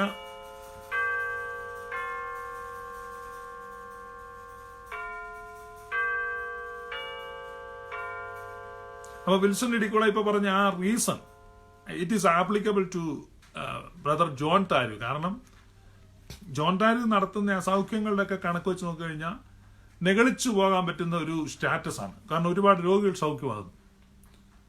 പക്ഷേ അദ്ദേഹത്തിന് ആ വെള്ളപ്പാണ്ട മുഖത്ത് തന്നെ വന്നിരിക്കുകയാണ്. I think it helps to keep him humble. അപ്പൊ അദ്ദേഹത്തെ ഒരു താഴ്മയുള്ളവനായിട്ട് നിർത്താൻ അത് ഉതകുന്നുണ്ടായിരിക്കാം. എനിക്ക് കൂടുതൽ അറിയത്തില്ല, ഞാൻ പറഞ്ഞില്ല, എനിക്ക് അറിയത്തില്ല. ഞാനിതിങ്ങനെ കമ്പയർ ചെയ്യാം. അദ്ദേഹത്തിന്റെ പേഴ്സണൽ ലൈഫ് നമുക്കറിയത്തില്ല. ചിലപ്പോൾ ചോദിച്ചാൽ, നിങ്ങൾക്ക് പരിചയമുള്ളവർ ചോദിച്ചാൽ മനസ്സിലാവും. അപ്പൊ പൗലൂസ് പറയാണ്, to keep him humble he had a thorn in his flesh. അപ്പൊ അവനെ താഴ്മയുള്ളവനായി, നിഗളിക്കാത്തവനായി നിർത്തേണ്ടതിന് അവന്റെ ജഡത്തിൽ, ശരീരത്തിൽ ഒരു മുള്ളുണ്ടായിരുന്നു. അപ്പൊ ഒരുപക്ഷെ ഈ ജോൺ താരുവിന്റെ ശരീരത്തിലെ മുള്ളായിട്ട് നമുക്ക് അതിനെ കാണാം. അപ്പൊ ആ ലൈറ്റ് ഇല്ലാത്തവർ പരിഹസിക്കും. പരിഹാസവും അപമാനവും നിന്ദയും ഒരുവനെ ഹംബിളാക്കി നിർത്തും. അപ്പൊ ദൈവമക്കൾക്കുള്ള നിന്ന, പരിഹാസം, ഇതൊക്കെ അവരെ താഴ്മയുള്ളവരായിട്ട് നിർത്തേണ്ടതിനാണ്. അപ്പൊ നമ്മളതിൽ പ്രകോപിതരായിട്ട് കാര്യമില്ല. നമ്മൾ അപ്പൊ അതിനെ ആ മനസാന്നിധ്യത്തോടെ നേരിടുക. നമ്മൾ ദൈവസന്നിധി താഴ്മയുള്ളവരായിട്ടിരിക്കുക. അപ്പൊ അതുകൊണ്ട് അതാണ് അപ്പൊ അതിനൊരു അർത്ഥം. അപ്പൊ നമ്മൾ നോക്കാം, ഇപ്പൊ ലൈവ് ചെയ്യുന്നതുകൊണ്ട് പ്രയോജനമുണ്ടോ? പുതിയൊരു പോയിന്റ് നമ്മുടെ ഒരു പ്രേക്ഷകൻ കൊണ്ടുവന്നിരിക്കുകയാണ്. അപ്പൊ പല കാരണങ്ങളാൽ രോഗം വരാം. ഇപ്പൊ രോഗം വന്നിരിക്കുന്ന കാരണം എന്താണെന്ന് ആദ്യം മനസ്സിലാക്കുക.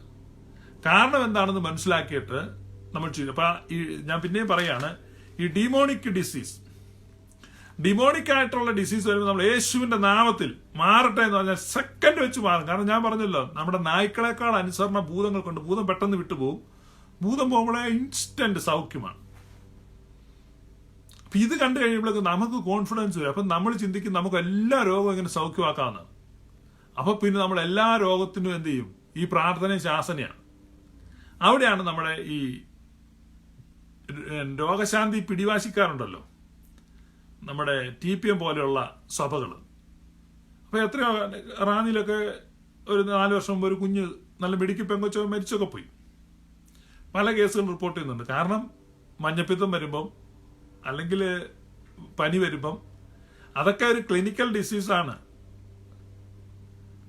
അപ്പോൾ ഒരു ട്രോപ്പിക്കൽ ഡിസീസ് ഇങ്ങനെ ഒരു സമയത്ത് അവിടെ ഒരു പകർച്ചവ്യാധി ഒക്കെ ഉണ്ടെങ്കിൽ അത് വന്നു കഴിഞ്ഞാൽ എന്ത് ചെയ്യണം? ഇമ്മീഡിയറ്റ് ആയിട്ട് ട്രീറ്റ് ചെയ്യുക. അപ്പോൾ ഹോസ്പിറ്റലിൽ കൊണ്ടുപോയി ഇട്ട് കഴിഞ്ഞാൽ 50 രൂപയുടെ മരുന്ന് കൊടുത്താൽ മാറാനുള്ള രോഗമാണ്. ഈ രോഗത്തിനെയാണ് ആത്മാവിനെ വിളിച്ചു വരുത്താനും ദൂതന്മാരെ ഇറക്കാനും ഭൂതങ്ങൾ ഇതെല്ലാം ചെയ്ത് കൊച്ചു ചത്തു പോകും, അല്ലെങ്കിൽ കൊച്ചല്ല ആരാളും മരിച്ചു പോകും. കഴിഞ്ഞ ഇടയ്ക്ക് എന്നെ വിളിച്ചു ബാംഗ്ലൂരിൽ നിന്ന് ഒരു സഹോദരി. അവരുടെ ഭർത്താവ് TPM വിശ്വാസിയാണ്, മരിച്ചുപോയി. ഷുഗർ ആയിരുന്നു. അപ്പൊ ഷുഗർ കൂടി കൂടി കൂടി വന്നപ്പോൾ കാല് മുറിക്കേണ്ട സ്ഥിതിയായി. പക്ഷെ ഇവർ പ്രാർത്ഥിച്ചുകൊണ്ടിരുന്നു. പക്ഷെ പുള്ളി വളരെ സൗഖ്യമായിട്ട് പെട്ടെന്ന് തന്നെ അങ്ങേ ലോകത്തേക്ക് പോയി. അപ്പോ നോർമലായിട്ട് ഇപ്പൊ അവർക്ക് സുബോധം വന്നു, TPM നിന്ന് മാറി. അപ്പൊ നോർമലായിട്ട് അദ്ദേഹം മരുന്ന് കഴിച്ചിരുന്നെങ്കിൽ ഒരു വളരെ സുഖമായിട്ട് ഒരു 20 വർഷം കൂടെ ഇരിക്കാമായിരുന്നു. പക്ഷെ മരുന്ന് എടുക്കത്തില്ല എന്നുള്ള പിടിവാശി, അല്ലെ മരുന്ന് കൊടുക്കാൻ പറ്റത്തില്ല എന്നുള്ള പിടിവാശി, അല്ലെ ഭീഷണിയോ എന്തും ആയിക്കോട്ടെ. അപ്പൊ ഇത് തെറ്റിദ്ധാരണയാണ്. അപ്പൊ നമുക്ക് രോഗം വരുന്നത് എന്തുകൊണ്ട്? ഇതാദ്യം നമ്മൾ മനസ്സിലാക്കണം. ഇപ്പൊ ഞാനീ പറഞ്ഞ ഈ കാറ്റഗറി ഇപ്പൊ 7 നമ്മുടെ വിൽസൺ അച്ചായന്റെ കോൺട്രിബ്യൂഷനോടെ വന്നപ്പം 7. അപ്പൊ 7 കാറ്റഗറിയിൽ ഏത് കാരണത്താൽ വന്നിരിക്കുന്നു നോക്കുക. ഞാൻ പറഞ്ഞ അതിനകത്ത് ഒരു കാറ്റഗറിയാണ് ഇൻസ്റ്റന്റ് ആയിട്ട് ഡെലിവറൻസ് ഉണ്ടാകുന്നത്. മറ്റേ കാറ്റഗറി ട്രീറ്റ് ചെയ്യേണ്ടത് ട്രീറ്റ് ചെയ്യണം. ഇപ്പം ബൈബിളിൽ തന്നെയുണ്ട് ട്രീറ്റ് ചെയ്യേണ്ട കേസുകൾ. അടിപിടിയിൽ പരിക്കേൽക്കുന്നവനെ നന്നായി ചികിത്സിക്കണമെന്ന് ന്യായപ്രമാണത്തിൽ എഴുതി വെച്ചിട്ടുണ്ട്. എന്ന് പറഞ്ഞാൽ അടിപിടി രോഗം ഉണ്ടാകാം, അടിപിടി. അപ്പൊ നമുക്ക് 8ാമതൊരു കാറ്റഗറിയായി ആക്സിഡന്റുകൾ, മരത്തെ വീഴുക, അല്ലെ വണ്ടി ഇടിക്കുക. അപ്പൊ അങ്ങനെയുള്ളവരെ നന്നായി ട്രീറ്റ് ചെയ്യണമെന്ന് ന്യായപ്രമാണത്തിൽ തന്നെ എഴുതി വെച്ചിട്ടുണ്ട്, ഇൻസ്ട്രക്ഷൻ ഉണ്ട്, നന്നായി ട്രീറ്റ് ചെയ്യണം. അപ്പൊ അത് ചികിത്സിക്കാതിരുന്നിട്ട് കാര്യമില്ല. അപ്പൊ അതുകൊണ്ട് ചികിത്സയോട് മുഖം തിരിഞ്ഞ് നിൽക്കരുത്. എപ്പോഴും നമ്മൾ രോഗശാന്തി അത്ഭുതകരമായിട്ട് ഇൻസ്റ്റന്റ് ആയിട്ട് അത് പിടിവാശി പാടില്ല. ഇപ്പൊ യേശുക്രിസ്തു വെള്ളത്തിന് മുകളിലൂടെ നടന്നു. അപ്പൊ കർത്താവിന് വെള്ളത്തിലൂടെ മുകളിലൂടെ നടക്കാൻ കഴിവുണ്ട്. പക്ഷെ അത് കഴിഞ്ഞ് കർത്താവ് പടകെ പോകും നമുക്ക് കാണാം. അപ്പൊ കർത്താവ് പറയാണ്, എനിക്ക് വെള്ളത്തിന് മുകളിലൂടെ നടക്കാൻ കഴിവുണ്ട്, ഇനിയിപ്പോ പടക് വേണ്ട, നിങ്ങൾ പടകിൽ പോക്കോ, ഞാൻ നടന്നു വന്നോളാം. എപ്പോഴും കർത്താവ് വെള്ളത്തിന് മുകളിൽ കൂടെ അങ്ങോട്ടും ഇങ്ങോട്ടും നടക്കുകയല്ല. വെള്ളത്തിന് മുകളിലൂടെ നടന്ന് കാണിച്ചു, പക്ഷെ പടകുണ്ട്, പടക് ഉപയോഗിച്ചു. എന്നതുപോലെ സഭയ്ക്ക് രോഗസൗഖ്യമുണ്ട്, വിശ്വാസിക്ക് രോഗസൗഖ്യമുണ്ട്. നമുക്ക് അത്ഭുത രോഗസൗഖ്യം അല്ലെങ്കിൽ ദൈവിക രോഗശാന്തി ഉണ്ട് എന്ന് പറഞ്ഞ് വരുന്ന സകല രോഗങ്ങളും ദൈവിക രോഗശാന്തി തന്നെ ഞാൻ പ്രാപിക്കും, രോഗശാന്തിക്ക് വേണ്ടി പിടിച്ചു നിൽക്കും, ഇങ്ങനെയൊക്കെയുള്ള ആ മത്സരങ്ങൾ, അത് ആ തെറ്റായ ധാരണയുള്ള ഗ്രൂപ്പുകാർ തിരുത്തണം. രോഗം വരുന്നവരെ നമുക്ക് ചികിത്സിക്കണം, നമ്മുടെ പ്രിയപ്പെട്ടവർക്ക് രോഗം വന്നാൽ അവർക്കും വേണ്ട ചികിത്സ കൊടുക്കണം. പക്ഷെ തിരിച്ചറിയണം, ചികിത്സിച്ചിട്ടും ആ നോർമലായ രീതിയിൽ ആ രോഗം മാറുന്നില്ലെങ്കിൽ അതിനെപ്പറ്റി നമ്മൾ പുനർവിചിന്തനം നടത്തണം. ഒരു പക്ഷേ ഡീമോണിക് ആയിരിക്കാം, അപ്പോൾ അത് പ്രാർത്ഥിച്ചാൽ മാറും. ഇതെല്ലാം ദൈവം നമുക്ക് തന്നിരിക്കുന്ന വരദാനങ്ങളാണ്. അപ്പൊ നമ്മുടെ ഈ ലൈഫിൽ നമുക്ക് വരുന്ന കാര്യങ്ങളെ സാവധാനതയോടെ ദൈവവചനത്തിന്റെ വെളിച്ചത്തിൽ നമുക്ക് ലഭിച്ചിരിക്കുന്ന പരിജ്ഞാനത്തിൽ പ്രാർത്ഥനാപൂർവം നമ്മൾ പരിശോധിച്ചിട്ട് അത് ഏതാണെന്ന് തീരുമാനമെടുത്തിട്ട് നമ്മൾ അത് ട്രീറ്റ് ചെയ്യുകയോ പ്രാർത്ഥിക്കുകയോ ഒക്കെ ചെയ്യണം. ട്രീറ്റ് ചെയ്താലും പ്രാർത്ഥിക്കണം. പക്ഷെ ഞാനിതിനെ എത്ര വിഭാഗങ്ങളുണ്ട് എന്ന് എന്തോ അതിപ്പോ ഇത് നമ്മൾ ഈ രോഗശാന്തിയെ പറ്റി ഇന്നിപ്പോ ഒത്തിരി പേരെന്നോട് ഇങ്ങനെ ചോദിച്ചോണ്ട് അതിനെപ്പറ്റി പറഞ്ഞുകൊണ്ടിരിക്കുന്നത്. കുമ്പനാട് കൺവെൻഷൻ അത് നല്ല രീതിയിൽ നടക്കുന്നു. ഞാനിങ്ങനെ കണ്ടായിരുന്നു. നല്ല നല്ല നല്ല പ്രസംഗങ്ങളാണ്.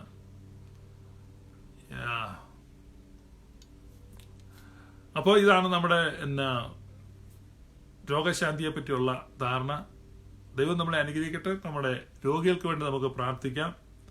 ഞാൻ നിന്നെ സൗഖ്യമാക്കുന്ന യഹോവയാകും. കർത്താവിന്റെ പേര് റാഫ യഹോവ. That is A name of the Lord. കർത്താവിന് ഒരുപാട് പേരുണ്ട്. അപ്പൊ അതിലൊരു പേര്, ഇപ്പൊ ഈ യേശുനാമക്കാരൊക്കെ ഇങ്ങനെ പേരും കൊണ്ട് നടക്കുന്നു. കർത്താവിന് എത്ര പേരുണ്ട്? അനേകം പേരുകളുണ്ട്, അല്ലാതെ ഒരു പേരൊന്നും. റാഫ യഹോവ കർത്താവിന്റെ ഒരു പേരാണ്. റാഫ യഹോവ എന്ന് പറഞ്ഞാൽ ഞാൻ നിന്നെ സൗഖ്യമാക്കുന്ന യഹോവയാകും. Hereditary diseases. അതുകൊണ്ട് നമുക്കിപ്പം 8ാമതൊരു കാറ്റഗറി ഷാജി സാമുവൽ കോൺട്രിബ്യൂട്ട് ചെയ്തിട്ടുണ്ട് പാരമ്പര്യ രോഗങ്ങൾ. അത് മറ്റൊരു കാറ്റഗറിയാണ്. പാരമ്പര്യത്താൽ രോഗങ്ങൾ വരാം. പാരമ്പര്യമായിട്ട് വരുന്ന രോഗങ്ങളെ സൗഖ്യമാകുമോ എന്ന് ചോദിച്ചു കഴിഞ്ഞാൽ മാറും. അപ്പൊ അത് DNA-യിൽ മാറ്റം വരണം. DNA-യിൽ പാരമ്പര്യ രോഗം മാറണമെങ്കിൽ DNA-യിൽ ജീനിന്റെ ഘടനയിൽ മാറണം. ജീനിന്റെ ഘടനയിൽ മാറ്റം വന്ന് രോഗം സൗഖ്യമായ ഒരു വെള്ളക്കാരന്റെ സാക്ഷ്യം, പ്രാർത്ഥനയിലാണ് മാറിയത് സാക്ഷ്യം. കാരണം അദ്ദേഹത്തിന്റെ ജീനിന്റെ രോഗമുള്ളപ്പോഴും ശേഷമുള്ള ജീനിന്റെ ഘടനയടക്കം ഡിസ്പ്ലേ ചെയ്തുകൊണ്ട് ഐക്യരാഷ്ട്ര സംഘടനയിൽ സാക്ഷ്യം പറയുന്ന ഒരു വീഡിയോ യൂട്യൂബിലുണ്ട്. നിങ്ങൾ സെർച്ച് ചെയ്താൽ കിട്ടും. നിങ്ങൾ സെർച്ച് ചെയ്ത് നോക്കുക. അതായത് DNA ഘടനയ്ക്ക് മാറ്റം വന്നു, ജീനിന്റെ ഘടന മാറി സൗഖ്യമായി. അപ്പം ദൈവത്തിന് അസാധ്യമായിട്ട് ഒന്നുമില്ല. നമ്മൾ ആദ്യം മനസ്സിലാക്കുക, ദൈവത്തിന് അസാധ്യമായിട്ട് ഒന്നുമില്ല. Nothing is impossible to God, nothing is too hard for him. അപ്പൊ ഒന്നും കർത്താവിന് അസാധ്യമല്ല. അപ്പൊ അവിടെ വിശ്വാസം എന്ന് പറഞ്ഞാൽ ദൈവത്തിന് ഇത് കഴിയും. God can do this. God can heal me. അപ്പൊ ദൈവത്തിന് എന്നെ സൗഖ്യമാക്കാൻ കഴിയും, ദൈവത്തിന് ഇത് ചെയ്യാൻ കഴിയും. അതല്ല വിശ്വാസം, അത് അവയർനെസ് ആണ്, ബോധ്യമാണ്, അല്ലെങ്കിൽ നമുക്കുള്ളൊരു ധാരണയാണ്, നമുക്കൊരു അണ്ടർസ്റ്റാൻഡിങ്. ദൈവത്തിന് ചെയ്യാൻ കഴിയും എന്ന്. അപ്പൊ ഗോഡ് ക്യാൻ എന്നുള്ളതല്ല, ഗോഡ് വിൽ ഡു ദിസ്. ദൈവം ഇത് ചെയ്യും എന്നുള്ളതാണ് വിശ്വാസം. അപ്പൊ ക്യാൻ എന്ന് പറഞ്ഞാൽ അത് വിശ്വാസമല്ല, വിൽ എന്ന് പറയുന്ന വിശ്വാസം. ദൈവം ഇത് ചെയ്യും, ദൈവത്തിന് എന്നെ സൗഖ്യമാക്കാൻ കഴിയും, അത് വിശ്വാസമല്ല. ദൈവം എന്നെ സൗഖ്യമാക്കും എന്നുള്ളതാണ് വിശ്വാസം. അപ്പൊ അതുകൊണ്ട് പാരമ്പര്യ രോഗങ്ങളുള്ളവര് ഹെറിഡിറ്ററി ഡിസീസ് ആണെങ്കിൽ ആ ജീനിനെ മാറ്റാൻ ദൈവത്തിന് കഴിയും. ജീനിനെ മാറ്റാൻ ദൈവത്തിന് കഴിയുമെന്ന് പറഞ്ഞ് ഞാനിപ്പോൾ പറഞ്ഞ എക്സാമ്പിൾ എന്ന് പറഞ്ഞാൽ ഒരു ഉദാഹരണം പറയാണ്. ഈ ആളുടെ ഇതിപ്പം പെട്ടെന്ന് അൺഎക്സ്പെക്റ്റഡ് ആയിട്ട് വന്നുകൊണ്ട് എനിക്കിപ്പം ആ വീഡിയോ എടുത്ത്, അത് തന്നെയല്ല എൻ്റെ ഇവിടെ ഇരിക്കുന്ന ഈ ഫോണിന്റെ ഞാൻ സാധനം എടുക്കുന്നത്, ഇതിന്റെ ഫോണിന്റെ ചാർജ് തീർന്നു, അല്ലെങ്കിൽ ഞാനിപ്പോൾ സെർച്ച് ചെയ്ത് കാണിക്കായിരുന്നു. നിങ്ങൾ സെർച്ച് ചെയ്യാൻ കിട്ടും. കാരണം അത് ഐക്യരാഷ്ട്ര സംഘടനയിലാണ് അദ്ദേഹം സാക്ഷ്യം പറയുന്നത്, അല്ലാതെ നമ്മുടെ ഈ കോട്ടേജ് മീറ്റിങ്ങിനകത്ത് സാക്ഷ്യം പറയുന്നല്ല. ഐക്യരാഷ്ട്ര സംഘടനയിലെ ഒരു മീറ്റിംഗിൽ, UN ഒരു മീറ്റിംഗിലാണ് അദ്ദേഹം തന്റെ അനുഭവം പറയുന്നത്. Highly educated person. അദ്ദേഹം പറയുകയാണ് ഈ ജീൻ മാറിപ്പോയി. അപ്പൊ ജീനിന്റെ ഘടന മാറ്റി സൗഖ്യമുണ്ട്. നമ്മുടെ DNA മാറ്റാൻ ദൈവത്തിന് സാധിക്കും, ദൈവം അത് ചെയ്യും. ദൈവം അങ്ങനെ പലരുടെയും പല രോഗങ്ങളും മാറിയപ്പം ജീൻ മാറിയിട്ടുണ്ട്. അന്ന് ഈ ജീനുകൾ പരിശോധിക്കുന്ന സാങ്കേതിക വിദ്യയൊന്നും ഇല്ലാത്തതുകൊണ്ട്. അപ്പൊ ഞാനിപ്പോ ഇത് പറഞ്ഞ എന്തിനാന്ന് വെച്ച് കഴിഞ്ഞാൽ, ബൈബിളിൽ നിന്നൊരു വാക്യമല്ല പറയുന്നത്. ഇപ്പൊ DNA മാറുന്നത് അല്ലെങ്കിൽ പാരമ്പര്യ രോഗം മാറുന്നത് ബൈബിളിൽ നിന്ന് വാക്യം പറഞ്ഞിട്ട് കാര്യമില്ല. അതെന്നാ പാസ്റ്ററെ, നമ്മൾ ആളുകളെ പ്രബോധിപ്പിക്കാൻ വേണ്ടി ബൈബിളിൽ നിന്ന് വാക്യം പറയുന്നല്ലേ നല്ലത്? അല്ല. അതിനകത്ത് ബൈബിളിന്റെ പാറ്റേൺ ഞാൻ പറയും. ബൈബിളിന്റെ പാറ്റേൺ അനുസരിച്ചാണ്. മറിയത്തോട് ദൂതൻ പറഞ്ഞു, നീ ഗർഭിണിയായി ഒരു മകനെ പ്രസവിക്കും. അപ്പൊ മറിയത്തിന്റെ ഒരു ഒബ്ജക്ഷനാണ്, പുരുഷനെ അറിയാത്ത എനിക്കിതെങ്ങനെ സംഭവിക്കും? ഞാൻ പുരുഷനെ അറിയാമെങ്കിൽ ഇതെങ്ങനെ സംഭവിക്കും? അപ്പം ദൂതന് ഒരു തിയോളജിക്കൽ എക്സ്പ്ലനേഷൻ കൊടുക്കുകയാണ്. അല്ലെങ്കിൽ ദൈവം ആരാണ്, ദൈവത്തിന്റെ ശക്തി എന്താണ്, ഇങ്ങനെയുള്ള ഒരുപാട് ഡിസ്ക്രിപ്ഷൻ എല്ലാം കൊടുത്ത് മനുഷ്യ ശരീരത്തിന്റെ ഘടന എന്താണ്, സ്ത്രീ ശരീരത്തിന്റെ ഘടന, ഇതൊന്നും അല്ല ദൂതൻ പറഞ്ഞു. അപ്പൊ ദൂതൻ പറയുകയാണ്, മച്ചി എന്ന് വിളിക്കപ്പെടുന്ന നിന്റെ ചാർച്ചക്കാരി ഏലിശബത്തിന് ഇത് 6-ാം മാസം. കണ്ടോ, അന്നത്തെ കാലത്ത് ഈ ഫോണും ഇമെയിലും ഒന്നുമില്ല, മറിയ അറിഞ്ഞേയില്ല. മറിയോട് പറയാണ്, മച്ചി എന്ന് വിളിക്കപ്പെട്ട് എഴുതി തള്ളിയ വൃദ്ധയായിരിക്കുന്ന നിന്റെ ചാർച്ചക്കാരത്തി ഏലിശബയുണ്ടല്ലോ, അവക്കിപ്പോ 6-ാം മാസമാണ്. അപ്പൊ ഒരു സാക്ഷ്യം പറയാണ്. മറിയത്തിന്റെ അകത്തെ വിശ്വാസത്തെ ഉറപ്പിക്കുവാനും ഉണർത്തുവാനും ഒരു സാക്ഷ്യമാണ്. അപ്പൊ ഒരു സാക്ഷ്യമാണ് മറ്റൊരു സാക്ഷിയെ ഉളവാക്കുക. അതുകൊണ്ട് നിങ്ങളുടെ വിശ്വാസത്തിന് വേണ്ടി ഞാൻ പറഞ്ഞു. അപ്പൊ ജീൻമാർ ഇപ്പൊ പാരമ്പര്യ രോഗത്താൽ ഇപ്പൊ നിങ്ങൾക്ക് നിങ്ങളുടെ അപ്പന രോഗമുണ്ട്, വല്യപ്പന രോഗമുണ്ട്, അതിന് മുമ്പ് പലർക്കും ഉണ്ടായിരുന്നു. അപ്പൊ അങ്ങനെ ഒരു പാരമ്പര്യ രോഗമാണെങ്കിൽ ഇറ്റ് ക്യാൻ ബി ഹീൽഡ്. നിങ്ങളിപ്പോ ഡോക്ടേഴ്സ് പറയാതെ ഒരിക്കലും മാറത്തില്ല, ഇത് ഹെറിഡിറ്ററി ആണ്, മാറത്തില്ല, റൈറ്റ് ഓഫ് ചെയ്തിരിക്കുന്നതാണ്. പക്ഷേ ഇറ്റ് ക്യാൻ ബി ഹീൽഡ്. അത് സൗഖ്യമാകാൻ കഴിയും. എങ്ങനെ കഴിയും? അതിനാണ് ഞാനൊരു സാക്ഷ്യം കൊണ്ടുവരുന്നത്. അപ്പൊ നമുക്ക് ആ സാക്ഷ്യം നോക്കുമ്പം നമ്മുടെ അകത്ത് ആ വിശ്വാസം ഉണരും, നമ്മൾ സൗഖ്യമാകും. നിശ്ചയമായിട്ടും നിങ്ങളുടെ പാരമ്പര്യ രോഗത്തിൽ നിന്ന്, ഷാജി സാമുവലിന്റെ പാരമ്പര്യ രോഗത്തിൽ നിന്നല്ല ഞാൻ ഉദ്ദേശിച്ചത്. അപ്പം അതിൽ നിന്ന് സൗഖ്യമാക്കും. അപ്പം നമുക്കിപ്പം നോക്കാം, ലൈവ് ചെയ്ത് വരുന്നപ്പോൾ 2 പോയിന്റ് പുതുതായിട്ട് പ്രേക്ഷകർ കൊണ്ടുവന്നിരിക്കുകയാണ്. അപ്പം നമുക്കിപ്പം 8 വിധത്തിൽ രോഗങ്ങൾ വരാം. അപ്പോൾ 1, പാരമ്പര്യത്താലുള്ള രോഗങ്ങളുണ്ട്. 2, നമ്മളെ ഹമ്പിളാക്കാൻ വേണ്ടി രോഗങ്ങൾ വരാം. 3ാമത് ഞാൻ പറഞ്ഞ മറ്റുള്ളവരെ ഉപദേശിക്കാൻ പ്രാപ്തരായതിന് ദൈവം നമുക്ക് രോഗങ്ങൾ അനുവദിക്കാം. 4ാമത് നമ്മൾ ഏറ്റുപറയാത്ത പാപങ്ങൾ നിമിത്തം നമുക്ക് രോഗങ്ങൾ വരാം. 5ാമത് നമ്മൾ കർത്താവിന്റെ മേശയിൽ അയോഗ്യമായി പങ്കെടുക്കുന്ന നിമിത്തം നമുക്ക് രോഗം വരാം. 6ാമതായിട്ട് മരണത്തിന്റെ കാരണമായിട്ട് നമ്മുടെ ആയുസ് അവസാനിക്കുന്നത് കൊണ്ട് നമുക്ക് രോഗങ്ങൾ വരാം. 7ാമതായിട്ട് നമുക്ക് ഭൂതങ്ങൾ നിമിത്തം രോഗങ്ങൾ വരാം. പിന്നെ ഒരു പോയിന്റ് കൂടെ ഉണ്ട്, 8ാമത്. നമ്മൾ എന്തോ ഒരെണ്ണം സ്കിപ്പ് ചെയ്തു പോയി.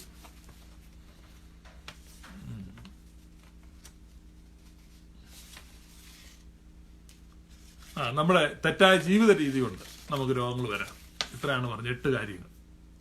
അപ്പൊ ഈ 8 കാരണങ്ങളാൽ നമുക്ക് രോഗങ്ങൾ വരാം. അപ്പൊ നമുക്ക് രോഗം വന്നെങ്കിൽ, അല്ലെങ്കിൽ നിങ്ങളിപ്പോൾ ഒരു രോഗിയാണ്, നിങ്ങളുടെ പ്രിയപ്പെട്ടവർ ആരെങ്കിലും രോഗിയാണ്, അതിനുവേണ്ടി പ്രാർത്ഥിക്കുന്നുണ്ടെങ്കിൽ ഈ 8 കാറ്റഗറിയിൽ ഏതാണ് എന്ന് കണ്ടുപിടിക്കുക.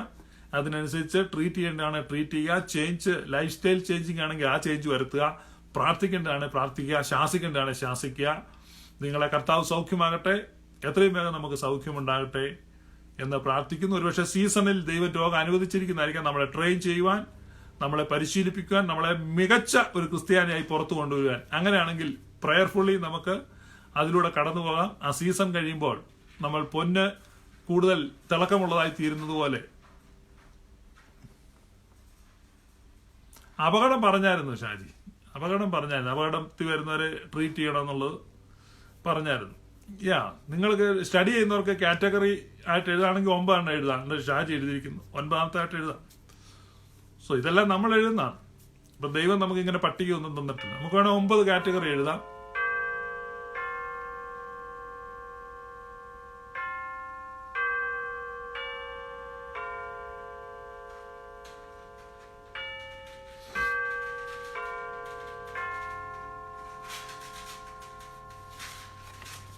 അപ്പോൾ 9 കാറ്റഗറി എഴുതാം. ഇതിനകത്ത് പിന്നെ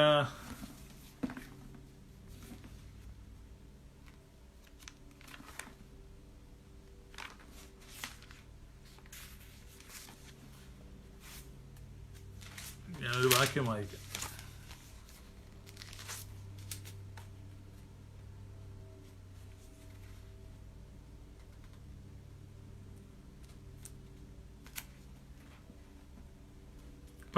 പുറപ്പാട് 15:26. നിന്റെ ദൈവമായ യഹോവയുടെ വാക്ക് നീ ശ്രദ്ധയോടെ കേട്ട് അവന് പ്രസാദമുള്ളത് ചെയ്യുകയും അവന്റെ കൽപ്പനകളെ അനുസരിച്ച് അവന്റെ സകല വിധികളും പ്രമാണിക്കുകയും ചെയ്താൽ ഞാൻ മിസ്രയീമ്യർക്ക് വരുത്തിയ വ്യാധികളിലൊന്നും നിനക്ക് വരുത്തുകയില്ല. ഞാൻ നിന്നെ സൗഖ്യമാക്കുന്ന യഹോവയാകുന്നു എന്ന് അരുളി ചെയ്തു. അപ്പൊ ഞാൻ നിന്നെ സൗഖ്യമാക്കുന്ന യഹോവയാകുന്നു. അപ്പൊ നമ്മൾ ന്യായപ്രമാണത്തിൽ കാണുമ്പം ഈ ഭക്ഷണങ്ങളെ സംബന്ധിക്കുന്ന ഒരുപാട് നിർദ്ദേശങ്ങളുണ്ട്. ഇപ്പൊ ന്യായപ്രമാണം മുഴുവൻ അനുസരിക്കുന്നതിനെ കുറിച്ചാണ് അവിടെ പറയുന്നത്. സാനിറ്റേഷൻ ലോ ഉണ്ട്, ശുദ്ധീകരണ നിയമങ്ങൾ, പാളയത്തിൽ നടക്കേണ്ടത് എങ്ങനെ, ജീവിക്കേണ്ടത് എങ്ങനെ, അപ്പൊ ശുചിയായി ജീവിക്കേണ്ടത് എങ്ങനെ, കുളിക്കുക, നഖം വെട്ടുക, മലിന വസ്തുക്കളെ മാറ്റുക, അശുദ്ധ വസ്തുക്കളെ കത്തിച്ച് കളയുക, ഇൻസിനേറ്റർ ഒക്കെ കൽപ്പിച്ചിട്ടുണ്ട്. പിന്നെ ഭക്ഷണത്തിലുള്ള ക്രമീകരണം, ഡയറ്ററി സജഷൻസ് എല്ലാം ഉണ്ട്, ഇൻസ്ട്രക്ഷൻ എല്ലാം ഉണ്ട്. പിന്നെ ചെതുമ്പലുള്ള മീൻ കഴിക്കണം, കുളമ്പുള്ള മൃഗത്തിന്റെ ഇറച്ചി കഴിക്കണം എന്ന് പറഞ്ഞാൽ കഴിക്കാൻ പാടില്ലെന്ന് പറഞ്ഞിരിക്കുന്ന മാംസങ്ങളെല്ലാം HDL കൊളസ്ട്രോൾ കൂട്ടുന്ന ഫുഡാണെന്ന് ഇപ്പൊ ആധുനിക സയൻസ് തെളിയിച്ചിട്ടുണ്ട്. അപ്പം അൺഹെൽത്തി ഫുഡുകളെല്ലാം ലിസ്റ്റ് ചെയ്തിട്ടുണ്ട്. അപ്പോൾ ആ ഫുഡുകളെല്ലാം ഒഴിവാക്കണം. പിന്നെ ലൈഫിലെ മൊറാലിറ്റി കീപ്പ് ചെയ്യണം. ഈ വക കാര്യങ്ങളെല്ലാം പറഞ്ഞിട്ടാണ് ഹീലിംഗ് പ്രോമിസ് ചെയ്തിരിക്കുന്നത്. അപ്പൊ അതാണ് നമ്മളിപ്പോ കാറ്റഗറൈസ് ചെയ്ത് പഠിച്ചത്. അപ്പൊ നമ്മൾ സാധാരണ ഇപ്പൊ ഞാൻ നിന്നെ സൗഖ്യമാക്കുന്ന യഹോവയാണെന്ന് ആ ഒരു വാക്യം മാത്രം എടുക്കും, കർത്താവ് സൗഖ്യമാക്കിക്കോളും എന്ന് പറയും. പക്ഷെ നമ്മൾ എന്തുകൊണ്ട് രോഗിയായി എന്നുള്ളതൊന്ന് പഠിക്കുന്നത് നല്ലതായിരിക്കും, കണ്ടുപിടിക്കുന്നത് നല്ലതായിരിക്കും. പിന്നെ കർത്താവ് നമ്മെ സൗഖ്യമാക്കും, കാരണം കർത്താവ് കരുണാമയനാണ്. പിന്നെ ഏറ്റവും പ്രധാനം നമ്മൾ സൗഖ്യമാകും എന്നതിന് പല കാരണങ്ങളുണ്ട്. ഒന്ന്, സുറഫനിക്ക ജാതിയിൽപ്പെട്ട ആ സ്ത്രീ, പുറജാതി സ്ത്രീ. അത് ശരി. അപ്പൊ നോയമ്പിലെ വായിക്കുന്ന ഒരാൾ സംശയം ചോദിക്കും, നോയമ്പിലെ 8 ഞായറാഴ്ച ഏവെങ്കിലും വായിക്കുന്നത്, ഞാൻ ആദ്യം പറഞ്ഞു, 1-ാം ഞായറാഴ്ച വീഞ്ഞ്, 2-ാം ഞായറാഴ്ച കുഷ്ഠരോഗിയെ സുഖപ്പെടുത്തുന്നത്, 3-ാം ഞായറാഴ്ച തലവാതി രോഗിയെ സുഖപ്പെടുത്തുന്നത്, 4-ാമത്തെ ഞായറാഴ്ച പുറജാതി സ്ത്രീയുടെ കാര്യം, 5-ാമത്തെ ഞായറാഴ്ച കൂനിയെ സുഖപ്പെടുത്തുന്നത്, 6-ാമത്തെ ഞായറാഴ്ച അന്ധനെ സുഖപ്പെടുത്തുന്നത്, 7-ാമത്തെ ഞായറാഴ്ച ഊശാന, 8-ാമത്തെ ഞായറാഴ്ച ഉയർത്തെഴുന്നേൽപ്പ്. അപ്പൊ അത് ഇപ്പൊ ഒരാൾ ചോദിച്ചാൽ അതെങ്ങനെയാണ് ഓർത്തിരിക്കുന്നത്? അത് ഓർത്തിരിക്കാമല്ലോ. ഈ പെന്തക്കോസ്തുകാർക്ക് പ്രയോജനമുള്ള കാര്യമല്ല. ഓർത്തഡോക്സുകാർ, സുറിയാനിക്കാരാണെങ്കിൽ നിങ്ങൾ ഈ നോയമ്പിൽ വായിക്കുന്ന ഞായറാഴ്ചകളിലെ വായനാക്രമം ഓർത്തിരിക്കാൻ ഒരു പരിപാടി പറഞ്ഞില്ല. 1-ാമത്തെ ഞായറാഴ്ച വെള്ളം വീഞ്ഞാക്കുന്ന, അപ്പൊ അത് വീഞ്ഞൊടു കുഷ്ഠം തളർവാദം പുറജാതി സ്ത്രീ കൂനിയതും അന്ധനൊടൂശാന കിംദ്യ 50 നോമ്പിൻ വാരങ്ങൾ. മനസ്സിലായോ ഇതെങ്ങനെ ഓർത്തിരിക്കുന്നത്? ഇതെല്ലാം ഇങ്ങനെ ഓരോ പാട്ടുകളുണ്ട് ഈ ക്രമങ്ങൾ ഓർക്കാൻ. അപ്പൊ അതുകൊണ്ട് ഇത് സുറഫേനിക്ക ജാതിയിൽപ്പെട്ട ആ സ്ത്രീ വന്നിട്ട് യേശുവിനോട് സംസാരിക്കുമ്പോൾ യേശു പറയണം, മക്കളുടെ അപ്പം എടുത്ത് നായ്ക്കുട്ടികൾക്ക് കൊടുക്കുന്നത് വിഹിതമല്ല. അപ്പൊ അവൾ എന്താണ്, അവൾ രോഗസൗഖ്യ ഹീലിംഗ് ആണ് ചോദിച്ചത്. അപ്പൊ യേശു പറയാണ് ഇത് മക്കളുടെ അപ്പമാണ്. അപ്പൊ അവിടെ നമുക്കൊരു കാര്യം മനസ്സിലാക്കാം, healing is the bread of children of God. അപ്പൊ ദൈവത്തിന്റെ മക്കളുടെ അപ്പമാണ് രോഗസൗഖ്യം. മക്കൾ അപ്പം ചോദിച്ചാൽ കല്ല് കൊടുക്കുമോ? അപ്പൊ നിങ്ങളിൽ ഏത് അപ്പനുണ്ട് അങ്ങനെ കൊടുക്കുന്നേ? അതുകൊണ്ട് സ്വർഗീയ പിതാവ് എത്ര അധികം കൊടുക്കും. സോ 2 വാക്യം നമുക്ക് എടുക്കാം. ഒന്ന്, നമുക്ക് മക്കളുടെ അപ്പമാണ് സൗഖ്യം, അത് നമ്മൾ ഉറപ്പിക്കുക. മക്കളുടെ അപ്പമാണ് സൗഖ്യം. അടുത്ത യേശു പറയാണ്, മക്കൾ അപ്പം ചോദിച്ചാൽ കൊടുക്കാതിരിക്കുമോ? അപ്പം മക്കൾ സൗഖ്യം ചോദിച്ചാൽ കൊടുക്കാതിരിക്കുമോ? കൊടുക്കും. അപ്പൊ ഈ 2 വാക്യങ്ങളാൽ നമുക്ക് ഉറപ്പിക്കാം, നിങ്ങൾക്ക് സൗഖ്യം ചോദിച്ചാൽ കിട്ടും. സൗഖ്യം ചോദിച്ചാൽ കിട്ടും നിശ്ചയമായിട്ടും. അത് സൗഖ്യം മക്കളുടെ അവകാശമാണ്, മക്കളുടെ അപ്പമാണ്. അപ്പം എന്ന് പറഞ്ഞാൽ നെസസിറ്റിയാണ്. അതുകൊണ്ട് ആ കർത്താവ് അങ്ങനെ തന്നെയാണ് സൗഖ്യത്തെ കാണുന്നത്. കർത്താവ് കൽപ്പിച്ചിരിക്കുന്നു, അവൻ നമ്മെ സൗഖ്യമാക്കും. സാക്ഷാൽ നമ്മുടെ രോഗങ്ങളെ അവൻ വഹിച്ചു, നമ്മുടെ വ്യാധികളെ അവൻ ചുമന്നു. അവന്റെ അടിപ്പണിതികളാൽ നമ്മൾ സൗഖ്യമാകേണ്ടതിന് തന്നെ യെശയ്യാ പ്രവാചകൻ എഴുതിയിരിക്കുന്ന നിവൃത്തി വരേണ്ടതിന് സായാഹ്നമായപ്പോൾ അവൻ വിവിധ വ്യാധികളും രോഗങ്ങളും ഉള്ളവരെ സൗഖ്യമാക്കി പിശാച് ബാധിതരെയൊക്കെയും വിടുവിക്കുകയും ചെയ്തു. നമ്മൾ മത്തായിയുടെ സുവിശേഷത്തിൽ വായിക്കുന്നു. സോ നമ്മുടെ കർത്താവ് നമ്മുടെ രോഗങ്ങളെ വഹിച്ചവനും നമ്മുടെ വ്യാധികളെ ചുമന്നവനുമാണ്. അവൻ രോഗശാന്തിയെ മക്കളുടെ അപ്പമായിട്ട് കാണുന്ന ദൈവമാണ്. സോ നിശ്ചയമായും കർത്താവ് നമ്മെ സൗഖ്യമാക്കും. എങ്കിലും നമ്മൾ രോഗിയായിരിക്കുന്നതിന്റെ കാരണം എന്തെന്ന് നോക്കുകയും ആവശ്യമായ തിരുത്തലുകൾ വരുത്തുവാൻ തയ്യാറാവുകയും ചെയ്യാം. പ്രാർത്ഥിക്കുന്നതിനോടൊപ്പം നമ്മൾ ട്രീറ്റ് ചെയ്യേണ്ടതാണെങ്കിൽ ട്രീറ്റ് ചെയ്തുകൊണ്ട് പ്രാർത്ഥിക്കുക. ഡോക്ടറുടെ അടുത്ത് പോകുന്നതിന് തെറ്റില്ല, ചികിത്സിക്കുന്നതുകൊണ്ട് കുഴപ്പമില്ല. ചികിത്സിച്ചു എന്നതുകൊണ്ട് സൗഖ്യമാവണമെന്നില്ല. ചികിത്സിക്കുമ്പോഴും നമുക്ക് പ്രാർത്ഥിക്കാം. റൈറ്റ് ഡോക്ടറെ കാണാൻ വേണ്ടി നമുക്ക് പ്രാർത്ഥിക്കാം. പിന്നെ ഈ ഡോക്ടർക്കാരനാണെങ്കിലും മരുന്ന് കുറിക്കുമ്പോഴോ അല്ലെങ്കിൽ ചികിത്സ നിർദ്ദേശിക്കുമ്പോഴോ പിഴവുകൾ വരാം. അയാളുടെ ബ്രെയിനും കറക്റ്റ് വർക്ക് ചെയ്യണം. അതും ദൈവത്തിന്റെ പ്രസാദവരത്താലാണ് സംഭവിക്കുന്നത്. ഒരു രോഗി ഡോക്ടറുടെ അടുത്ത് പോയി ചികിത്സ നേടുന്നതിലൂടെയോ മരുന്ന് കഴിക്കുന്നതിലൂടെയോ സൗഖ്യമായാലും അതിലൂടെയും സൗഖ്യം കൊണ്ടുവരുന്നത് കർത്താവാണ്. നമ്മുടെ പനച്ചിക്കലച്ചന്റെ ഒരു പാട്ടുണ്ടല്ലോ, കർത്താവ് സൗഖ്യം നൽകാതിരുന്നാൽ ചികിത്സാ വിധികൾ വ്യർത്ഥം, കർത്താവ് ഭവനം പണിയാതിരുന്നാൽ പണികൾ വ്യർത്ഥം. അത് കർത്താവാണ് സൗഖ്യമാക്കുന്നത്. മരുന്നിലൂടെ ആയാലും ഡോക്ടറിലൂടെ ആയാലും സർജറിയിലൂടെ ആണെങ്കിലും ഒക്കെ സൗഖ്യം കർത്താവിൽ നിന്നാണ് വരുന്നത്. അതുകൊണ്ട് നമ്മൾ അതിനെ തരംതിരിച്ചു പഠിക്കുക. പ്രാർത്ഥിക്കേണ്ടതാണ് പ്രാർത്ഥിക്കുക, എല്ലാത്തിലും പ്രാർത്ഥിക്കുക. പിന്നെ ഭൂതങ്ങളെ നിമിത്തമാണെന്ന് കണ്ടുപിടിച്ചാൽ അതിനെ ശാസിച്ചു പുറത്താക്കുക. കർത്താവ് നിങ്ങളെ സൗഖ്യമാകട്ടെ. നിങ്ങളെയും നിങ്ങളുടെ പ്രിയപ്പെട്ടവരെയും രോഗികളായിരിക്കുന്നവർക്ക് ഗെറ്റ് വെൽ സൂൺ, പെട്ടെന്ന് സൗഖ്യമാകട്ടെ. കാരണം ധാരാളം രോഗികൾ അവരുടെ ബന്ധുക്കൾ എന്നോട് അതിനെപ്പറ്റി ഒരു ലൈവ് ചെയ്യണമെന്ന് പറഞ്ഞതുകൊണ്ടാണ് ചെയ്യുന്നത്. ദൈവം നിങ്ങളെ സൗഖ്യമാകട്ടെ. കാരണം സൗഖ്യം മക്കളുടെ അപ്പമാണ്.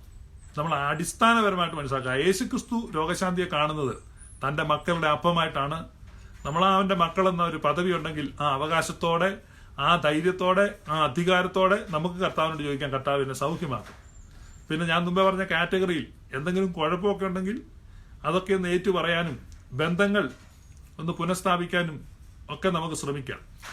ഒരു കാര്യങ്ങൾ പറയും. ന്യൂയോർക്കിലൊരു കോടീശ്വരനായ മനുഷ്യനുണ്ടായിരുന്നു, റോക്ക് ഫെല്ലർ. ഈ റോക്ക് ഫെല്ലറിന് 55-ാമത്തെ വയസ്സിൽ അലോപേഷ്യ എന്ന് പറഞ്ഞ രോഗം. അലോപേഷ്യ കേൾക്കുമ്പോൾ നല്ല രസമാണ് പേര്, പിള്ളേർക്കൊക്കെ ഇടാൻ കൊള്ളാൻ തോന്നും. പക്ഷെ മഹാമോശം അസുഖം, മരിച്ചു പോകും. ഡോക്ടർമാര് താൻ മരിച്ചു പോകുമെന്ന് പറഞ്ഞു. അപ്പോൾ മരണം അടുത്തു, ഉറപ്പായി. ആ സമയത്ത് അദ്ദേഹം തന്റെ മരണക്കുറിപ്പിനെ പറ്റി ചിന്തിച്ചു. വളരെ ശുഷ്കമായ ഒരു മരണക്കുറിപ്പാണ്. വെറും അരകൻ്റായിട്ടുള്ളൊരു കോടീശ്വരൻ തന്റെ സുഹൃത്തായ ഒരു പത്രപ്രവർത്തനോട് ചോദിച്ചു, ഞാൻ മരിച്ചു കഴിഞ്ഞാൽ എങ്ങനെയായിരിക്കും പത്രത്തിൽ വാർത്ത വരുന്നത്? അപ്പൊ പത്രത്തിൽ വാർത്ത വരുന്നത് ഇന്ന പോലെയാണെന്ന് അയാൾ കാണിച്ചു കൊടുത്തു. അപ്പൊ ഇയാൾ ഓർത്ത് ഫ്രണ്ട് പേജ് വലിയ വാർത്ത വരുമെന്നൊക്കെ. അപ്പൊ അയാൾക്ക് വലിയ നിരാശയായി.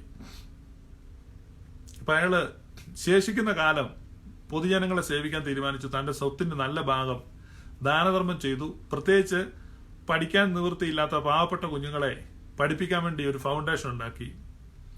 അനേക കുഞ്ഞുങ്ങൾക്ക് അതിന്റെ പ്രയോജനം കിട്ടി. അവർ നന്നായി പഠിക്കാൻ തുടങ്ങി. ഇയാൾ മരിക്കുമെന്ന് പറഞ്ഞ പീരീഡൊക്കെ കഴിഞ്ഞു. വർഷങ്ങൾ പിന്നെയും പൊക്കോണ്ടിരുന്നു. ഇയാൾ സൗഖ്യമായി. അയാൾ മരിച്ചില്ല. 90ാമത്തെ വയസ്സിലാണ് പിന്നെ മരിക്കുന്നത്. റോക്ക്ഫെല്ലർ അയാൾ സ്ഥാപിച്ച ഫൗണ്ടേഷൻ ഇപ്പോഴും അമേരിക്ക ഉണ്ട്. റോക്ക്ഫെല്ലർ ഫൗണ്ടേഷൻ ഇപ്പോഴും പാവപ്പെട്ട കുഞ്ഞുങ്ങളെ പഠിക്കാൻ ഹെൽപ്പ് ചെയ്തുകൊണ്ടിരിക്കുന്നുണ്ട്. ലക്ഷക്കണക്കിന് ഡോളർ എല്ലാ വർഷവും സ്കോളർഷിപ്പ് കൊടുക്കുന്നു. അപ്പോൾ അയാളുടെ മരണത്തിന്റെ വക്കിൽ നിന്ന് ഞാൻ പറഞ്ഞത്, അനാവശ്യമായി കെട്ടിക്കിടന്ന, ഇപ്പം എക്സർസൈസ് ഒക്കെ ചെയ്യുന്നുണ്ട്. ചില ആളുകൾ എക്സർസൈസ് ചെയ്യും, ബോഡി എല്ലാം കറക്റ്റാണ്, എക്സസ് വെയിറ്റ്, എക്സസ് ഫാറ്റ് ഒന്നും ബോഡിയിലില്ല. പക്ഷേ ഈ എക്സസ് ഫാറ്റ് ബാങ്ക് അക്കൗണ്ടിൽ കാണും. ബാങ്കിലെ അക്കൗണ്ടിൽ എക്സസ് ഫാറ്റ് ഉണ്ടെങ്കിലും ചിലപ്പോൾ രോഗം വരാം. കാരണം അത് മറ്റൊരാൾക്ക് അവകാശപ്പെട്ടതാണ്. അതുകൊണ്ട് എല്ലാത്തരം ബന്ധങ്ങളും ദൈവത്തിന്റെ നിയമം അനുസരിച്ച്, വചനമനുസരിച്ച് റിഫ്രഷ് ആകാൻ, റീഎസ്റ്റാബ്ലിഷ് ആകാൻ, ഹീലാകാൻ വേണ്ടി നമുക്ക് റിലേഷൻഷിപ്പിനെ സബ്മിറ്റ് ചെയ്യാം. റിലേഷൻഷിപ്സ് ഹീലാകുന്നതിലൂടെ നമ്മളും ഹീലാകും, നമ്മുടെ സൊസൈറ്റി ഹീലാകും. അങ്ങനെ ദൈവരാജ്യം എസ്റ്റാബ്ലിഷ് ആകും. ദൈവം നിങ്ങളെ സഹായിക്കട്ടെ. ഇനി ഞാൻ കൂടുതൽ പറഞ്ഞാൽ നിങ്ങൾക്ക് മുറിവേക്കാൻ സാധ്യതയുണ്ട്. അതുകൊണ്ട് നിങ്ങളെ കൂടുതൽ മുറിവേൽപ്പിക്കുന്നില്ല. സൗഖ്യത്തിലേക്കുള്ള വഴി അവിടെയാണ് നമ്മൾ. സൗഖ്യം വളരെ അടുത്താണ്. കർത്താവ് കരുണാമയനാണ്. സൗഖ്യം മക്കളുടെ അപ്പമാണ്. May God bless U.